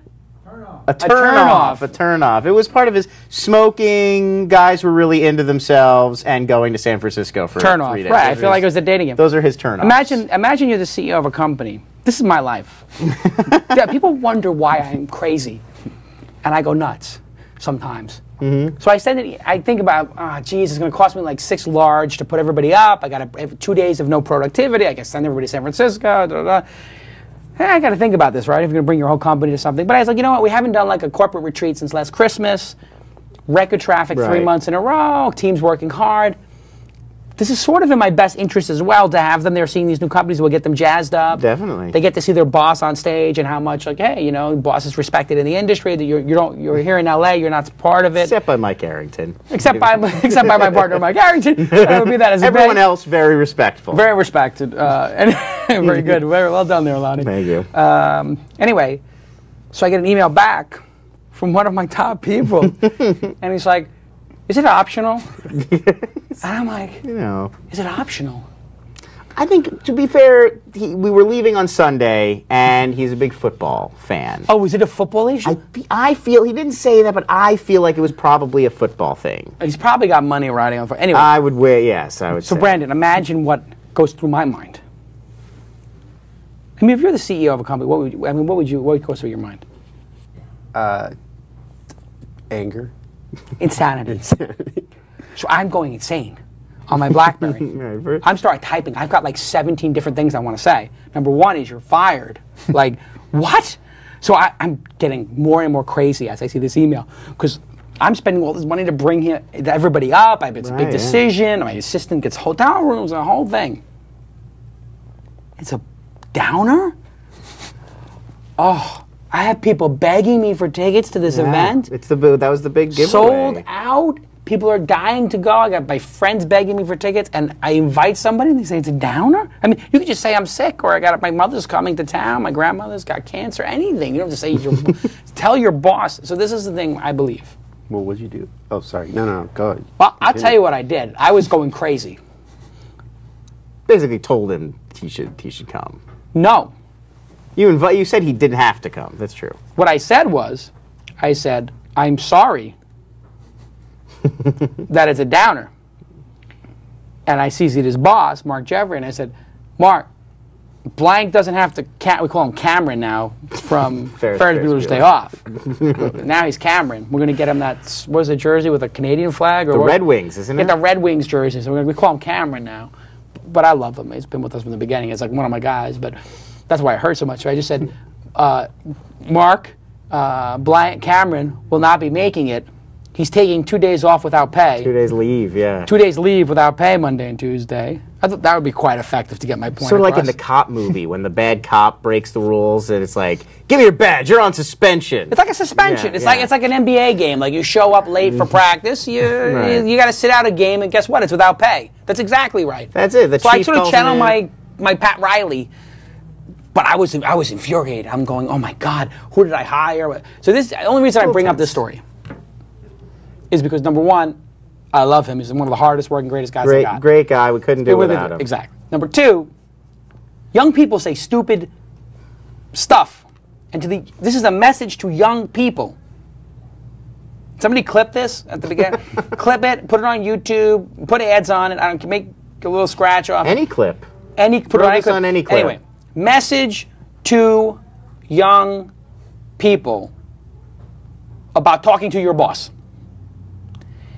If you're a young person and you've got a great job and you enjoy it, if you have a bummer of a job and you don't enjoy it, it doesn't matter.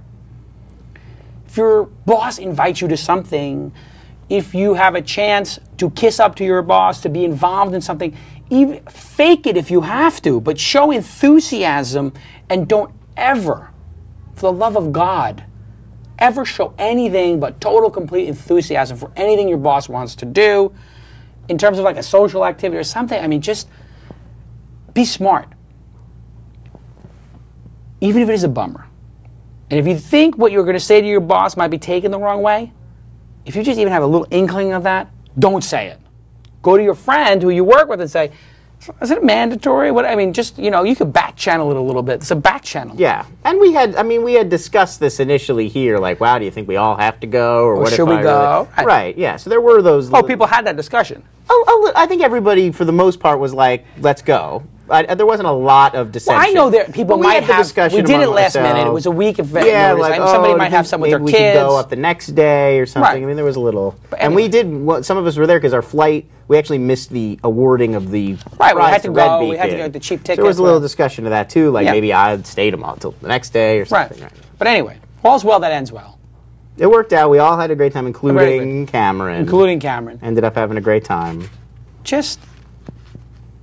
Bacon wrapped scallops to me. That Genius. Was the bacon wrapped scallops made the whole. If nothing else. For that reason, if every company had boondoggle, we still would have gotten bacon wrapped scallops out of it. You have people work for you. I have an amazing CTO / partner, Stephen Baker. It's a small company absolutely no complaints. Yeah, but at your last company, people work for you. Yeah, it's the stupidest thing anybody ever said to you. Think for a second. It's got to be something really stupid somebody said. You have to say who the person. So bad on the spot with figuring out these kinds of things. But you must have massively frustrating moments at a startup company where somebody is just like, I don't know how to use the fax machine. Yeah, usually it's the artist that says the dumbest things and does the dumbest things. Really? Skips the show or. Oh yeah, says, I wasn't feeling like playing. Everybody shows up. You've brought everybody. You've worked you've worked so hard to bring everybody there. They get up there and just refuse to play, walk off stage, that kind of thing. Really? Oh yeah. I would kill myself. That's why I would never work with those kind of crazy artists. Here's one. There's another crazy story. Mm-hmm. I've got a journalist working for me at Silicon Valley Reporter. We get some tip on something that's going on at AOL. Layoffs. I don't know what it was. So I got a tip for you. This is what's going on at AOL. They're going to invest in this company, whatever it is. Call PR. At least get a denial for them so we can at least say they refuse to comment. Right, yeah. This was back in the days when people actually picked up the phone and did real journalism. I get a cup of coffee. I had 2 or 3 other conversations. Come back. How's that going? He says, I don't have the guy's number. I said, what? He said, I don't know who to contact. I said, oh, you don't know you don't know anybody at AOL, huh? He goes, no. Do you have somebody I can call? I said, oh, I think I do. Speakerphone. He had that loud Audix thing. Bop, bop, bop, bop, bop, bop, bop, on 10. 4, 1, 1. He goes, I can do it. I said, don't talk. I know somebody. The whole, hello, 411. The whole office now turns around. I said, excuse me, do you know somebody? Do you have the phone number of America Online in Dulles, Virginia? She's like, absolutely, sir. Would you like the corporate headquarters or would you like the customer support number? I said, corporate headquarters. Boom. Would you like me to connect you for an extra 5 cents? Absolutely. Boom. He's sitting there like sweating, turning white. Is this America Online? Oh, hello. I'm a journalist, and I've heard a rumor, and I would like to confirm it. Is that you have a public relations department at America Online? Is there corporate communications or some department there like that? If only companies had thought of this in advance. And she goes, well, yes, of course. Would you like me to connect you? I said, that would be wonderful. Hello, corporate communications.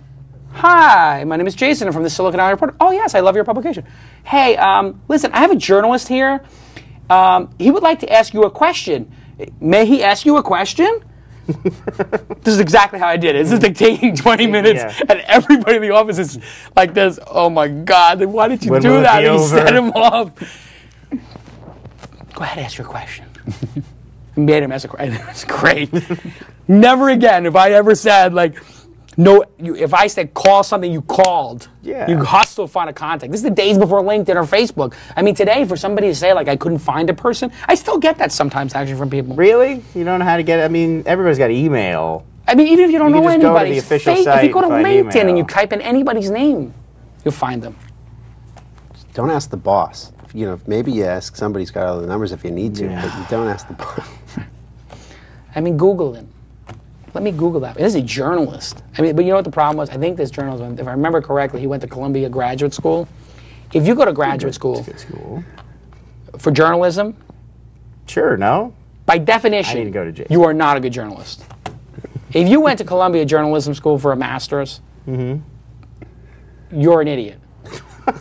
It's a lot of fine journalism. It's only the most famous journalism school in the world. I'm telling you why. Fine writers. I'm telling you why. It's not rocket science, journalism. There's nothing you need to know besides pick up the phone and ask people questions and then write down what they say. There's nothing they can teach you in journalism school that you cannot learn working as an intern at any publication. The upside down pyramid. That's a day. That's a day and a half. The best journalists I know didn't even go to college. They can write, they can spell. Even some of the best journalists don't even know how to write and spell. They know how to get scoops. Yeah. It's like going to, I'm trying to think of the example, but it's the last thing you need to go to graduate school for. You're saying like learn by doing. You would just write for a paper. Right. I mean, journalism is not rocket science. You learn it on the job. I mean, it's like going to graduate school and how to make hamburgers. Right? Culinary school. They got that. Yeah, I know. I understand. For French stuff, there's a whole range of stuff. Yeah. I'm talking about hamburgers. Right. Like it's like one side, flip, other side, ketchup, boom, you're done. It's a hamburger. It's not the rocket science. Sandwich artists out there. I just can't believe that people would waste money on that. Do we have any news? We got some news. We have plenty of news. Speaking of TechCrunch, as we have been for the show, TechCrunch 40 winner Mint.com acquired by Intuit, software company responsible for the personal finance programs Quicken, TurboTax. It's a $170 million deal, and Mint founder Aaron Patzer is going to take over the company's personal finance software and services. He's going to basically play a key role in the next version of Quicken. Rumor has it Quicken may actually sort of meld with Mint.com. So what do you think? What's the secret of Mint's success? Why are they the company that sort of stood out and got this really great offer? Well, or if you think it's a great offer. 2 years, $170 million? Seems like pretty good. Feels pretty good. Yeah. I'll take it. So they filled a need, an open spot in the marketplace. Everybody had these online accounts. Nobody really takes the time to make like a balance sheet for themselves. I don't know. Nobody who has the time for that. People are busy. So everybody logs into Bank of America. They log into Charles Schwab. They log into their American Express credit card, their Visa credit card. And people don't even remember those logins. So really what this has to do is really data normalization and password keychains. I mean, if you think about those 2 pain points, I couldn't even tell you my Bank of America login. I don't even know the password. And like once every 6 months, I got to go into that thing. Yeah, and I always reset the password. They used to have it, when I first signed up for B of A Online, it was just your PIN number. So you could remember because it's the same one you use at the ATMs. But then they made you change it. And now you have to go through some photo. Now you have to change it. Yeah. They did with the photo and the second password? Right. What is that I have to identify. You get identify the right what this is. And it's like a catch, but that's it's not like really scammers, though, because they send you fake sites that look like B of A, and then it's not. So anyway, long story short, 2 major pain points. I have to get all these accounts, remember the passwords, and they got all this disparate data, and they solved that. One password, ease of use, and the big recognition, the big realization there was all this stuff has moved online, so it's much more efficient, but there is something that is inefficient, which is consolidating, and you can come up with something magical when you put it together, like your whole life balance sheet, which was just too hard to do. So a lot of people used it. They had really great curve. They launched really well. Everybody signed in. They did their launch at TechCrunch 50 right, which was the product worked. And on stage, he showed, like, here I am logging into my Bank of America and sucking in all the information. Here I am in American Express and sucking in all the information. And it looked beautiful. So beautiful design, beautiful user interface, the right product that filled the need, all of the things put together, brilliant execution, and they just did. They got it. They launched for at a big event. So momentum. So you think this is going to impact Mint.com's current users? I mean, I know a lot of people are concerned this is going to... No, it'll only get better. Okay. It's only going to get better.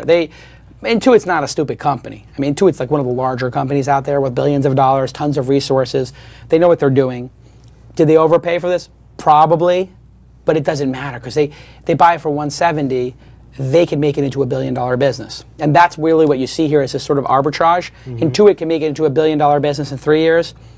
Or 2 years maybe, and with their footprint, and it might take Aaron 5 years to get there. So basically, the difference between the 2 years they can do it in the 5 years, that 3 years, is the premium. That's that extra bit they're willing to spend. Right. We sold AOL to AOL Weblogs Inc. after 18 months. Everybody said they overpaid. So they look stupid. But then they send their traffic to it and their ad sales force behind it, and it makes more money, and then everybody says, I'm stupid for selling too early. They're going to say Aaron's an idiot in 3 years because it's going to become $1 billion business with TV commercials. It's a better name than Intuit. Who cares about Intuit? It's easier to use. So basically, TurboTax, that's a good brand. Yeah, and so Mint is just going to become this well-loved brand. It'll have a Super Bowl commercial, all this stuff, more resources. It's just, it couldn't have a better deal, and couldn't happen to a better company. What do you think? Use Mint? I think, I use it a lot. And I also think it was like a defensive play, too, because Intuit doesn't want to be disintermediated by these people who could easily, compete with Quicken.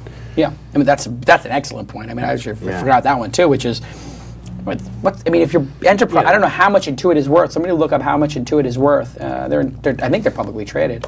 So Intuit, I don't even know what they're worth. Intuit, stock... quote. Let's see. INTU. I'm guessing this company's worth a couple $1 billion. INTU. It's got to be. Market cap. It's got to be. Multiple. $9 billion. Yeah. So the market cap is $9 billion.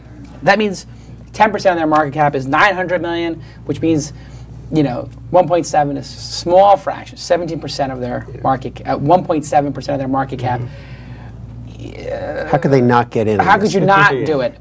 They have to. It's a huge space. People are doing that because and they want to. You don't want Microsoft to buy it. Exactly. Right. You don't want Google. God forbid Google buys this thing. Can you imagine if it's Google Mint? I mean, why didn't Google buy it? Good question. Or perfect for Yahoo. Yahoo Finance is a juggernaut, and then Yahoo Mint. It would have been like a Flickr kind of thing. Actually, it feels very much like a Flickr. Yeah. Yahoo's stupid. I mean, what is wrong with Yahoo?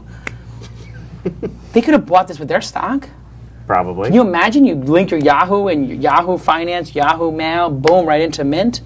Jesus. So it would be like check your stock portfolio and your personal finance. They already have your login. Go. Brilliant. Good idea. What, is Yahoo asleep at the wheel? I don't know. All right, somebody clip this to Yahoo. I can only do like one of those a show. Yeah. Okay, go ahead. All right, next blogging platform Posterous. Posterous? Yeah. Correct. Posterous. You can say it either way. Either way? Okay. Released a major update this week, giving users the ability to customize their blogs and import their Tumblr blogs. Hello. So this news came on the heels of Posterous's announcement of a major traffic increase in the past year. They're up to 4.4 million visits in the last month alone, according to ReadWriteWeb. Wow. So what comes next? What would you do if you were in charge of Posterous? How do you keep growing at this rate? Sell it to Jason. I would love to buy that company. It's a really great company. I we love had Postgres. We had Gary Tan on the show, the co-founder. They're quantified here. It says on Quantcast, rank 981. Not bad for a. I don't even know how old this company is now. How old is this company? Only 2 years old. 2 years maybe old, a little right. younger. 2.1 million global people. It's a great start. Of course, you know. It works. I mean, I think the thing about Postgres is it does exactly what it's supposed to do, and it works perfectly every time. But this is going to take some time. Just look at WordPress, hosted, number 10 on Quantcast, 202 million global people, 62.8 million people in the U.S. That is for real. So that's really what they're trying to do is impact them, and it's going to be very hard for WordPress, given how they're structured, to sort of take on Tumblr or Tumblr. Look at Tumblr's got a lot more than they do because Tumblr's been around a little. Well, Tumblr's much more established, but I think that's one of the things they're doing that was pretty clever. Is now you can basically import your Tumblr blog and go with Postgres. It's a feature race. The person who's going to win this war is going to be the one who has the most dry powder, cash, has the best development team and iterates the fastest, has the most stable service. This is good for the customer. Yeah. Tumblr and Postgres are the sort of second, and CrowdFusion, all this like second generation, you know, blogging platforms, taking on WordPress and movable type, TypePad. I mean, I don't know where TypePad is at, but I will say the fact that TypePad and WordPress didn't sell was a mistake. Those guys should have sold those companies a long time ago. I mean, TypePad is ranked number 83 with 15.7 million. You know, everything has a peak. I think WordPress should have been sold a while ago. I don't know why Yahoo didn't just give them $200 million and call it a day. I don't know. What do you use? I don't blog that much. blog anything? I've set up accounts, but I don't. Yeah. Yeah. But it's amazing. I think they make it so easy. Yeah, it's like you don't for Postgres. You don't even have to sign up. You just send an email to post@Postgres. And now they have the iPhone app, so you don't have to sign up at all. You can take a picture and just put it on a blog. You don't even have to have had a blog. They'll just dump it on a blog for you. And then there's no sign-up process. No, none. I mean, you can if you want to customize it and make it. You know, I've moved it to. But then what do they name it? You have to name it. I think it's just you pick a name associated with yourself. As associated with your phone. No email. Yeah, you just associate with your phone. Great. Anyway, congratulations to them. They'll keep iterating. I mean, lot in the last month or two. A lot of new. Starting is easy. Finishing is hard. Where have I heard that before? I'm just saying. Put that on a shirt. Great start, but you really got to finish. It really means nothing if they don't keep this going. Sorry, I got my phone. It keeps going off. Okay, next story. Next story. New study by the Online Publishers Association found a significant drop in the use of online email over the last 6 years, suggesting they may be in a losing battle with social networking sites like Facebook. So is email inevitably just going to go away? Are we going to switch over to social networks overall? Are we kind of part of the last generation of heavy email users? It's all going to be text. It's going to be Facebook, Twitter. You know what? As you live your life more transparently, I said when Twitter came out, it's basically an open email box for things that you don't mind being public. Right. And it is. And so if you look at your inbox, I don't know, 20% of it, a third of it, you could just be public, right? Somebody sends you a funny link, you send them a response back. And you might CC people. It's just easier to just make it transparent. So maybe a third gets lopped off, but of course not. It's still going to be around email. I mean, people need to have, you know, an efficient way to get large files and to have private conversations. So email's not going anywhere. I feel like for business, I mean, I couldn't do half of the stuff I do with Mahalo without longer form. You can't tweet me everything I need to do. But I will say, you know, during TechCrunch, multiple times people are sending Jason, me a direct message on Twitter, which is not a smart idea because I'm not going to see it. And where I see it is in my email box on my BlackBerry. So, but people are using, like, somebody was late to something, at some dinner or something, and they're like, "Did you get my message?" And I was like, "What message?" And they're like, "Oh, I direct messaged you on Twitter." I'm like, I'm really not checking that. Why are you sending it that way? You know, it's just crazy. Yeah, a lot of times I find I don't notice. Maybe it's the app I'm using on my phone, but I don't notice I get direct messages a lot until that night I check my email. Yeah. Let me just make a note here about the homework. Let's pull up the old homework slide here, and we actually have music for homework now too. I think. Yes, we do. We do. Oh, it's chalkboard sounds. Oh, yeah. Well, that's musical, sort of. Oh, and a school bell. Everybody knows, do your homework. We're in the process of listening to The Accidental Billionaires, the founding of Facebook. Everybody's enjoying it. Go to audiblepodcast.com/twist. We'll put that at the bottom of the screen right here. Is it at the bottom of the screen? Audible Podcasts, audiblepodcast.com/twist. Go sign up for audible.com. Their user account on Twitter is @audible_com. You're going to want to sign up for Audible, get the book, and we're going to talk about it next week. Oh, okay, we're doing it next week? I think we'll do it next week. We'll try to get done this weekend. I've been listening. Yeah, me too. It's a great book so far. Next story? Next story. Big week for Twitter. We were just talking about Twitter. Announced a new private venture round valuation of $1 billion. Wait, they didn't announce that. It's speculation. Speculated. Right. Well, they announced that there are going to be a new round. I think TechCrunch was theorizing that it would be a $50 million round. That hasn't been. Oh, did they actually say they were definitely doing it? I could have checked incorrectly. I could be corrected here. Anyway, my first. There might or might not be $1 billion. There may have been a valuation of $1 billion, according to the blogs I looked at. That's what they were all saying. It's expected the company will raise about a $50 million round. This round, on top of a $35 million boost earlier this year.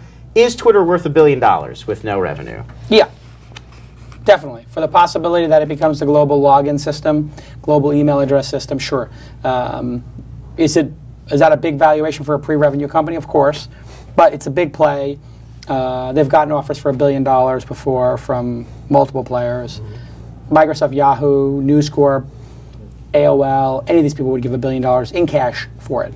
So if they would put $1 billion in cash for it, then the venture valuations can be $1 billion. The person who puts $50 million for 5% of the company or $100 million for 10% of the company, their upside is limited, but their downside is somewhat protected because they get preferred shares, they get their money out at the very least. So their money comes out first. So if the company were to go sideways and get bought for $500 million, that $50 million comes out before they get their 5%. That's called preferred shares. They get their money first. So there's no downside risk except for the opportunity cost of that $50 million. Maybe you can put that $50 million into the next 5 Twitters. The person who winds up doing this is not doing it as much for the return as they are for the association with their portfolio. For your portfolio, you want to have some sexy things in it. These guys have limited partners they've got to talk to. So we're in Twitter, we're in Facebook. That's why a lot of these people do it. It's sort of like a vanity investment. For $50 million? Again, they're not going to lose it. Right. They're probably going to triple their money, quadruple their money. I would say Twitter eventually goes public and becomes worth $5 to $25 billion, 5 years from now. So if that's what happens, and it's 5 to 25, they're going to make 5 to 25 times their money, which honestly for a venture investor is not what they're looking for. They want to invest in a company they want to get 30% of the company for $3 million and ride it to $10 billion and get 100x, 1,000x. That's what they're looking for, Google level return, Yahoo level return. But you take a range of these things, and so if it's a big venture firm like Inside Venture Partners, which somebody mentioned, which I know some people over there, which they don't mind doing some later stage stuff.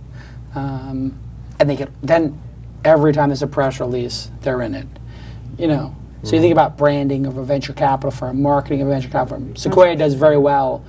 You heard people on the phone like, oh my God, we were doing the rehearsals at Sequoia's offices. Right, yeah, so the cachet almost, kind of like... The cachet of just coming to Google. Like the studios making an Oscar film they know won't... it's exactly. An Oscar film is the perfect thing. Like if you're investing, let's say you're Harvey Weinstein, you got an Oscar level film, and you syndicate the distribution costs or whatever, and somebody gets into it, and they know this film's only going to make $100 million even if it wins the Oscar. Right.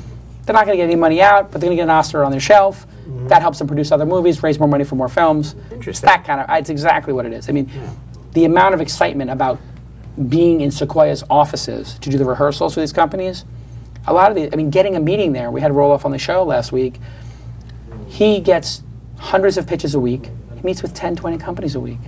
He's got his existing portfolio to deal with. He's got Mahalo things to deal with. He's got, Meebo things to deal with. He's got...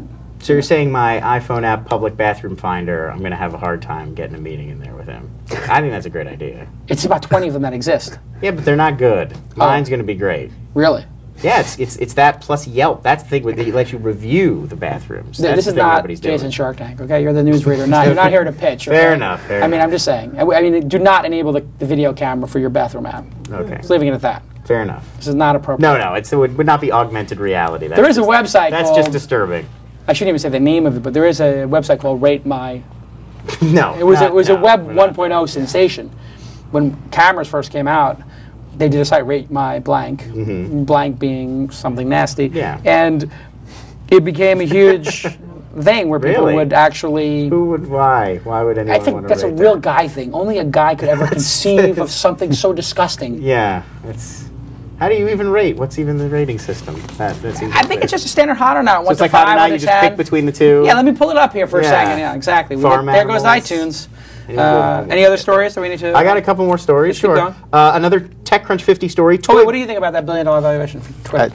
No question. I would invest it if I had the money. And also, on a $50 million raise, it's not IVP putting up all of it, right? Everybody else gets to pony up to match what they put in before, right? Yeah, they will have something, there's a right where you get to keep your percentage. Right. So if you had bought in at the A round and you own 30%, there's pro rata rights. What that means is now you have 3% at 10 million, it goes to 100 million. They're raising another 10. You don't participate in that. Now you have 10% less. You're 27%. You get to maintain your 30%, but you have to pony up the $3 million at that valuation. And meanwhile, you paid $3 million for 30% last time. So it gets harder and harder for people to go pro rata as the price goes up. So if Peter Thiel owned 5% of Facebook at a $10 million valuation, and now it's at $15 billion, you know what? He's not even going to exercise those pro rata rights because it's not worth it. And that's what happens to people. That happens a lot to angel investors. That's why I give the advice to Red Beacon, don't go too crazy, because if you go crazy like that, the people who get in early, if ChallengePost were to do another round, I don't even remember the details of the round that I invested in, to be honest, but if you do another round and it's so extraordinary that I have to go from, just to maintain my percentage, from $25,000 to putting in $250,000, I can't do that. It's not it's not where I operate. So you got to be careful that you don't. But then again, me as an investor, if you're getting that high valuation and somebody's willing to pay it, that means somebody might be willing to buy the business for it. So there's a sort of a self-correcting mechanism. You're not going to be too bummed if you go from 30 to 27%, because now you have 27% of $1 billion enterprise. Your 27% is worth $270 million, whereas it was, but basically you're giving up $30 million. So you get the idea. Yeah. Pro rata shares. Got it. Next story. Sure. Another TechCrunch 50 company, ToyBots. Originally at the conference, they had said they didn't plan on making any toys. They were just making a platform. Correct. And they had a toy, and it was a little bit frightening. It was disgusting. A little bit unsettling. It was screeching about liking guacamole, as I recall. Everybody was a little upset by it. But now they have announced they have a new ultra top secret prototype, and they are going to actually start designing their own toys. They have a dog-like toy that they're planning to release. So, did you watch the video of the dog? They have a dog video, or is this just the one they had at TechCrunch, which was the scary one? The scary one is. The scary one was scary. Watched the leaked video that Mike put out. I did not. No. What is the leaked video? It's a dog. Oh, that's the new one then. The dog is the new one. It's an actual dog. It's an actual dog? No. Yeah, it's a Yorkie. Oh man. So it's not. It's a joke. Yes. So this is two news stories that got incorrect? No, this is not a joke. I just read this. Are you just reading the headlines? No, I read the entire story. Come on. Come on. Come on. It's a Columbia Journalism School. I went to Columbia Journalism School, okay? This looks like Tyler. I noticed that too. The guy from Spotify does look like Tyler. Can we pull this up? Because I don't know that. Pull up my laptop for a second. It says here, Spotify kills fire sharing as European home run, blah, blah, blah. And we all thought that Tyler was sick, but it's pretty clear Tyler's not sick. He's the CEO of another company. Look at that. That's Tyler. I know that grin. Tyler it's very Tyler-y, yeah. I think that's Tyler. Startups from Tyler. Bop, bop. I don't even see this song about the dog. Oh, there it is. Go up. Yeah, ToyBots, the stealth prototype. Show me where that says that's a hoax. Watch the video. Oh, I did not watch the video, to be fair. Okay. I did read the part where he says he's going to be bigger than Facebook, but I thought, I'll skip that part. Oh, it is. It is a dog. Oh, God. I see. This is why Andrew Warner needs to come back to do the news. Sorry, yeah, I'm having an off week. News is going off the rails. What am I going to do? I can give some backstory on ToyBots if we want backstory. Let's do backstory. Did you see ToyBots' presentation? No. All right. Guy from ToyBot's very successful guy. SGN, very successful company. ToyBot's presentation for the first round of rehearsals, I gave like a 0 point. Oh, were they one of the ones that got the 0? 0.0. It was terrible. And I was telling the guy, like, I can't let you on stage. This is going to be a disaster. It's not in your best interest. It got a little, as things with me can happen sometimes, it got really intense. Tyler will tell you the story. I think, Alex, were you in the room at the first ToyBots rehearsal? Anyway, first ToyBots rehearsal, very contentious. Literally, voices getting raised. We worked very hard on this, and I'm like, well, it doesn't show in the product. And then I said, this is not as impressive as Teddy Ruxpin. And that came out in 1985. Yeah. Wow. Sometimes I say things that are so true that they can set people off. And for some reason, telling an entrepreneur that their product is no better than the one that was created 25 years ago, Teddy Ruxpin. You saw the toy. Yeah, the toy was not as good as Teddy Ruxpin. No, their pitch was great about what you could do. Awesome. The toy they had and they won an award. And they won one of the awards. Yeah. People loved it. People thought it was brilliant. I think the concept of the platform and everything's brilliant. But the toy was talking like this. Hello.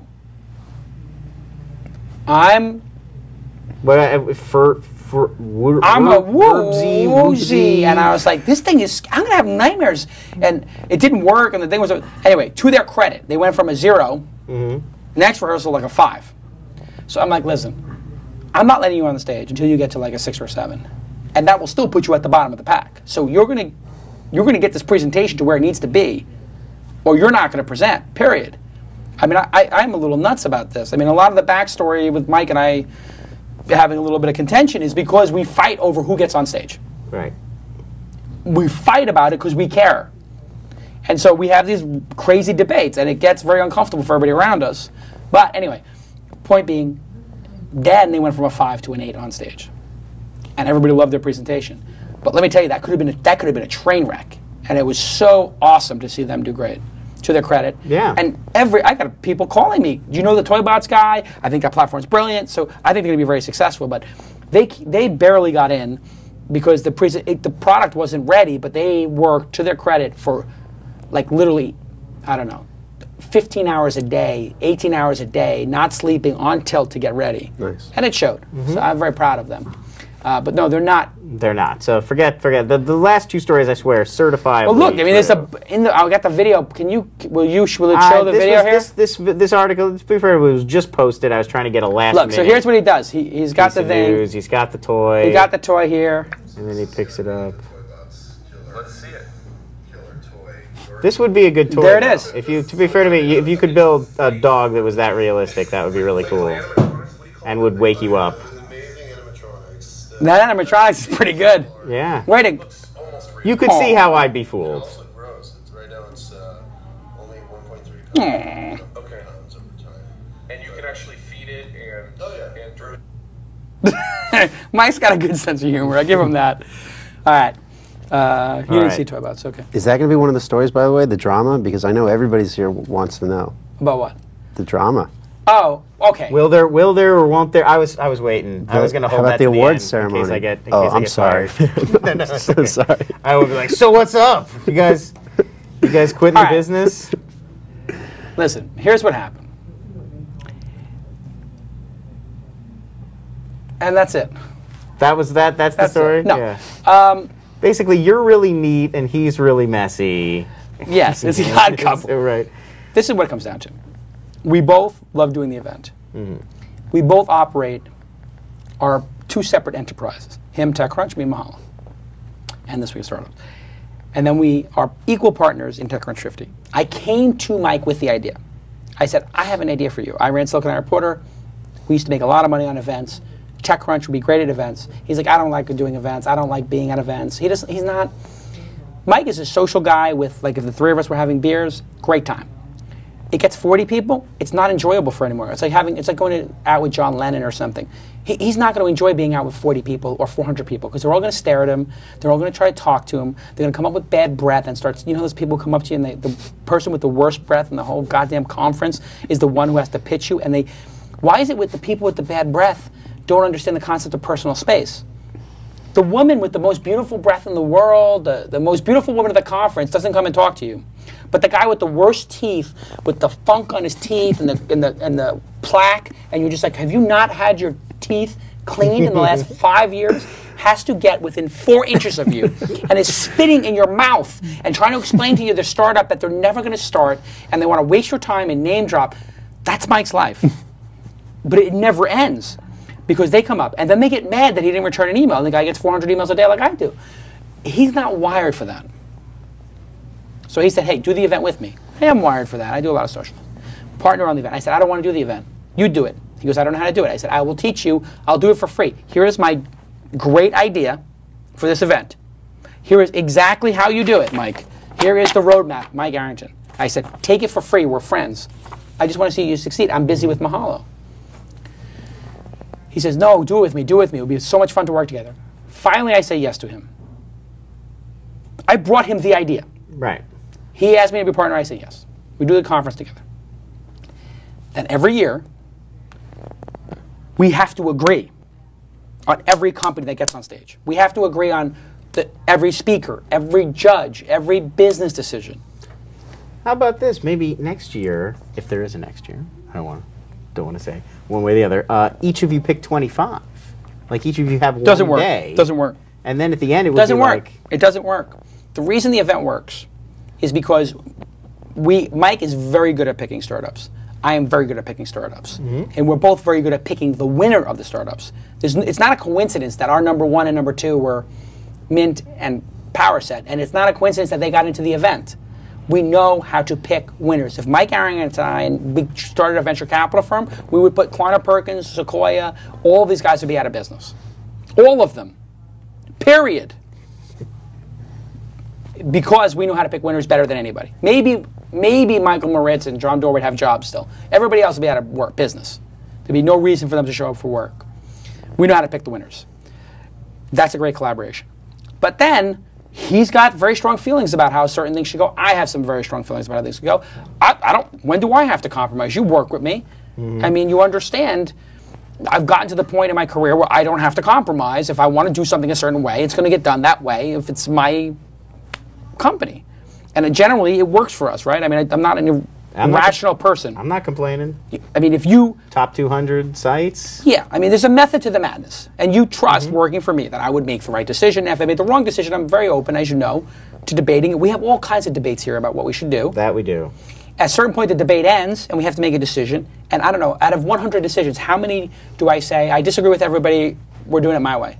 How many times has it happened in the history of the company? It's happened, but not that. Usually we come to some sort of compromise or middle ground. Or, right. You know. One out of how many times? Out of 100, maybe once. 5 times out of 100. 5 times out of 100, I say, you know what, I know better than everybody, we're going to do it this way. Yeah. So it's a very small amount of times. Now you put 2 guys together. That means there's 10 times.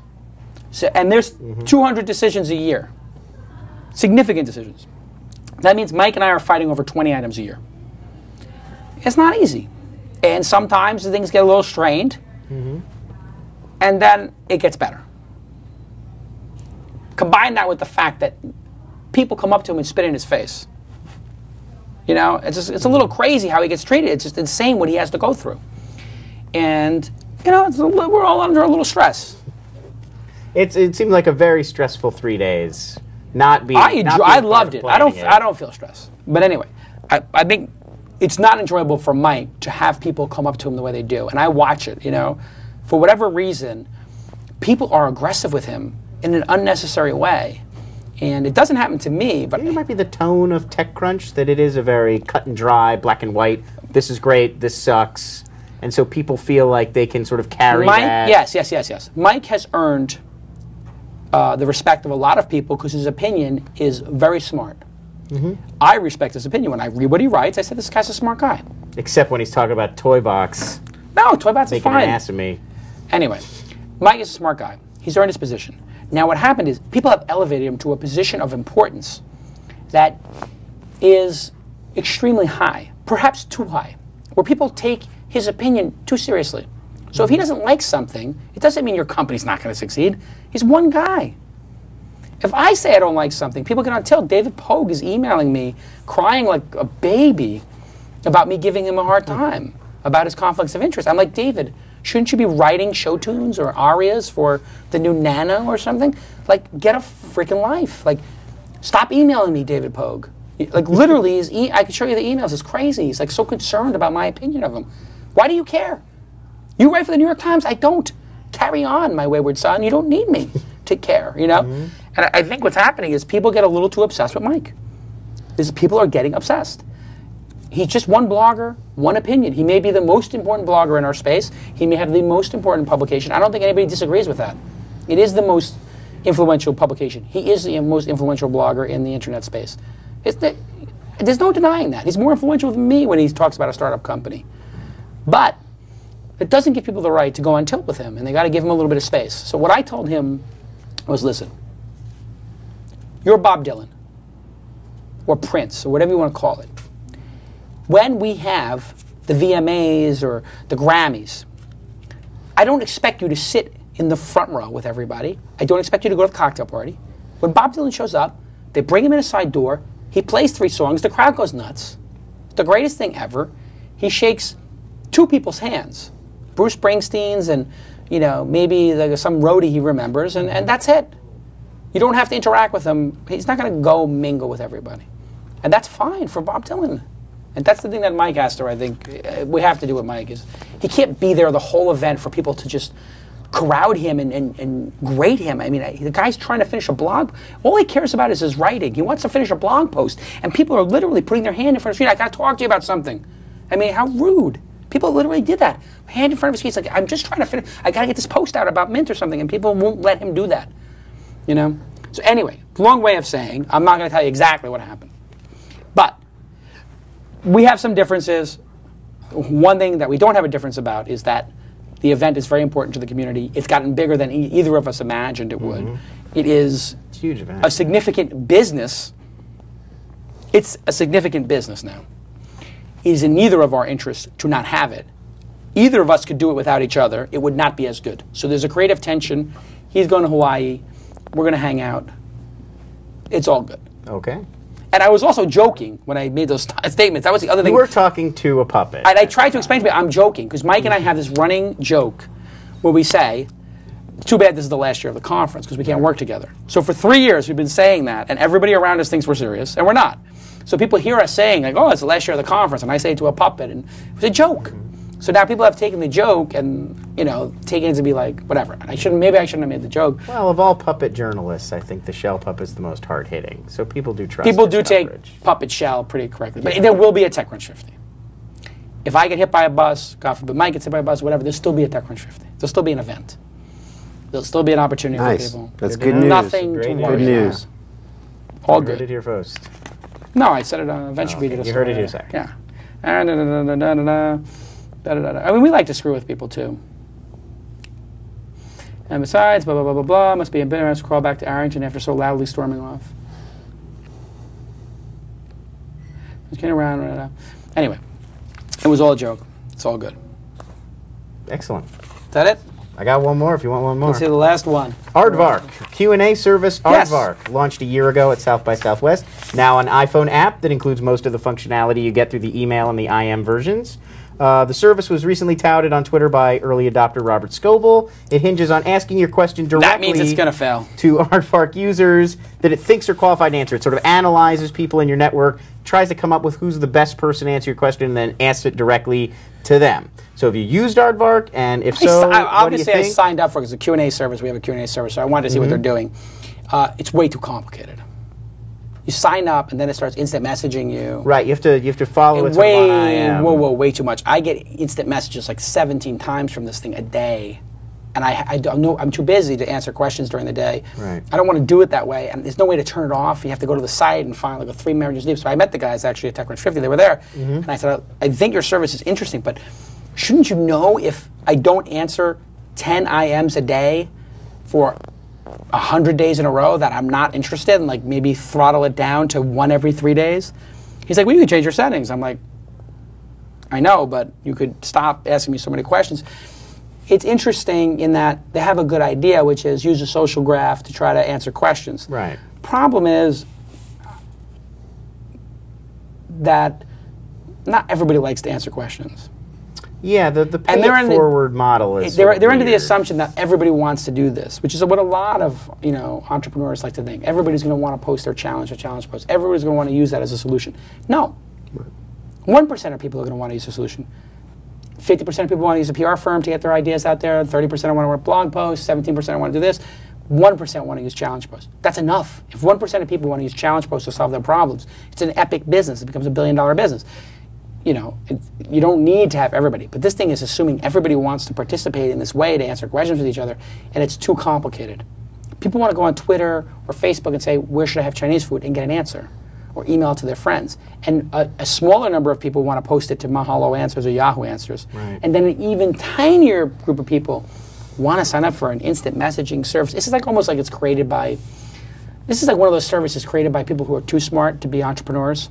Mm-hmm. Like there's some people who are just too goddamn smart, and then they try to do something entrepreneurial, and it's just way too much time spent building it, and not enough time just thinking about making it simple and easy. It's too complicated. iPhone app or not, it's too complicated. I mean, I'm looking at the Quantcast traffic here for Vark.com. It's like doesn't exist. Well, because you can email and IM. I know, but shouldn't they have something on? I mean, shouldn't they have some level of people just signing up or something? I mean, yeah, I think it's really. I don't think I've been back to their main site since I signed up. What is it, Vark.com to get there? Yeah, and so it's like. I hear some people swear by it. Really? Well, Yeah, some people definitely swear by it. I have asked questions on there and gotten really good answers because it does sort of zero in. It only takes a few questions for it to figure out, this person knows tech and surfing and Chinese food. That's a virtuous thing to do, yes. So that on that level, you do get good answers. I do get a little irritated when I'm in the middle of writing an email or thinking about something, talking to somebody, and it pops up and especially, I think it's weird because I haven't answered that many questions. It doesn't even tell you the question. It's like, would you like to answer a question right now? About swimming or something like that. Just tell me the question. Stuff I obviously if I know it, I'll. Anyway, I'm not here to do product fix this company. This is not. You don't like the story? It's a fine story, but what are we going to do? Try to fix this product? I mean, it's number one. The name is terrible, and if the name of the company is Aardvark, you should own Aardvark.com. They only own Vark.com. I mean, this is like 101 entrepreneurship stuff. Like, name your company the same as your domain name. I don't know. What's the domain name of ChallengePost? It's ChallengePost. Oh, is it? Really? Do you want to know the domain name of Mahalo by chance? It's Mahalo.com. Do you know where to find This Week in Startups? Ed.com. You know where to find Aardvark? Drop the A, R, and the D, and then put a .com. I'm thinking people don't know how to spell Aardvark. If they would try ARDVARK. It wasn't available, obviously, but I mean, if you're, I have to stick up for them a little bit. I think that the idea of instant messaging people questions and doing it smart could be really powerful. Maybe they have to work on the settings, but I think that there's something powerful there. People do it already. They ask their friends. Right. So if I have a bunch of instant message things and I know somebody lives in San Francisco, I could ask them. Right. So what they have to do reputation right too. Reputation is a critical thing. Yeah. I mean, and we have some of that at Mahalo where we actually know, based on what you've answered a lot of sports questions, you've answered a lot of music questions, I've answered a lot of food questions. The existing systems like Yahoo Answers have done that forever. They know who the top people in food are. Question is, do people want to be bothered with this on instant message? Is instant message the right way to do this? I don't know the answer to that question. And I don't know exactly what the social graph adds to it, because I don't actually think the people in your network necessarily want to be bothered or any better than the people outside of your network. Right. I think that's part of the premise, is that your social graph is better at answering questions for you than people outside your social graph. And what I found in Q&A services and knowledge exchanges is that's not true. Yeah, it's sometimes people you would never be connected to who are. Yeah, I mean, if I'm asking a question about how to make the perfect fondue, and somebody from France answers it, or somebody who I don't know from Wisconsin answers it because they work in a cheese factory, I mean, why do I care? I don't know that. It does pull in your interests. So if you say you're good at internet, making internet SEO, whatever it is, then they can filter it that way too. They're definitely onto something, and they're definitely executing. I think it sometimes also takes 2 years. This thing's been around for 6 months? They launched at South by Southwest. So that's the spring? Yeah. So they've been around for 6 months. Maybe February, March. I don't know how. Whenever they launched. March 18th. That's usually what South by Southwest is. Yeah. So I mean, they've only been around for 6 months. They have no idea what they're doing yet. They got to get customer feedback, and that's what they're getting on the show right now. it's going to take a while to figure this out. This is not like like Twitter took 2 years before it even really picked up any traffic. It was 2 South by Southwest later. Right. So I mean, the name is terrible. They got to change the name. VARC is, what does that mean? VARC. Doesn't connote helping. Yeah. Anyway, they'll get something right. I don't know. It's a very crowded space. Also, is the other thing. Well, that's the other thing. They're going up directly against Cha-Cha, which is the mobile Q&A. Well, Cha-Cha's going to go out of business. That's not going to even work. I mean, they're right now they're the sort of the kings of mobile Q&A. Cha-Cha's terrible. I mean, it's one sentence responses that you could look up on Google. I've never thought that was a great idea, having one person answer in one sentence. I mean, and with the pace at which is innovation on mobile, to actually give answers. I mean, have you seen the Google search out where you just speak into it and and Yelp? Like a lot of the answers I want, like there's going to be an iPhone app for. So like if you want a public bathroom or a gas station around you or a restaurant recommendation, all those things are like Yelp. Coming up on 2 hours of show. Oh, that was a while ago. I think we're over 2 hours now. Well, we started at 1:15. We've gone 2:15. It's only a 2 hour and 15-minute show. There's 4 people watching at this point, right? You know, you'd be surprised. There's still 157 people watching. People stick in. All right. Anyway, Scott Simcoe is still watching. He's going to have to transcribe all this. Sorry about this, Scott. Man. No, Scott doesn't. He does. Scott does the. Skip review. that toy box story. Don't transcribe that. No one needs to hear about that. Okay, so you ever used Cha-Cha? I haven't. No, I don't know. No, really? Never? Never saw a problem with Cha-Cha? Cha-Cha, a big problem solver for you? Not really a Cha-Cha fan, no. I would go with Aardvark above Cha-Cha. Oh, certainly. I mean, Cha-Cha compared to Aardvark is like... But Cha-Cha's the big player in that space. Also, I kind of... I think there's a little competitive thing happening too, right? You guys do answers. I'm like you. Like if I have a competitor, I immediately despise them. It's just something. It's in there. There's just you can't do. You just kind of hate them. Well, you have to check them out when you're doing something sort of similar. You're going to play around. It's really hard to give them any competitor a compliment. It's just really hard. I don't know. Cha-Cha just to me is a little bit. I never like their. Like I'm going to just give you a tweet back with like your answer. Like if you ask it any kind of a complicated question, you can't respond in SMS. It's good. I think that's why mobile, because it used to be all web-based. When we first were thinking about Mahalo Answers and we were checking out Cha-Cha, it was you would go like log into a chat session with some guide who was working for them, and they would just basically Google whatever you asked and then give you the answer. It was pretty silly. I think mobile makes more sense because then you can't Google it yourself. Now that you can Google so easily wherever you are, I think that may be not good for them. Okay, so let me thank Brandon Kessler for being on the program. Honored to be here. Thank you so much. And thanks to everybody. Yeah, and everybody check out ChallengePost. They can follow at ChallengePost on Twitter, ChallengePost.com. Somebody come up with a good idea. We'll have that. How long we put the thing up there for? 2 weeks? 2 weeks. 2 weeks. $500. 2 weeks, $500. Somebody come up with a good idea. And what's your personal? B Kessler. B Kessler on Twitter. Yeah. And everybody thank the sponsors. Who are the sponsors? DNA Mail. WebSpy. Ustream. And Audible_COM. And everybody follow B Kessler. Everybody follow at ChallengePost. Everybody follow at Red Beacon. Everybody follow... AnyClip? They've got it. It's got to be AnyClip. Yeah. City Sourced. And that's City Sourced, great company. And we'll have IMO on next week. How about that? Cool? Yep. With technical difficulties. Thank you, and we'll see you on the next This Week in Startups. With this time, I go for mine. I get to shine. Now throw your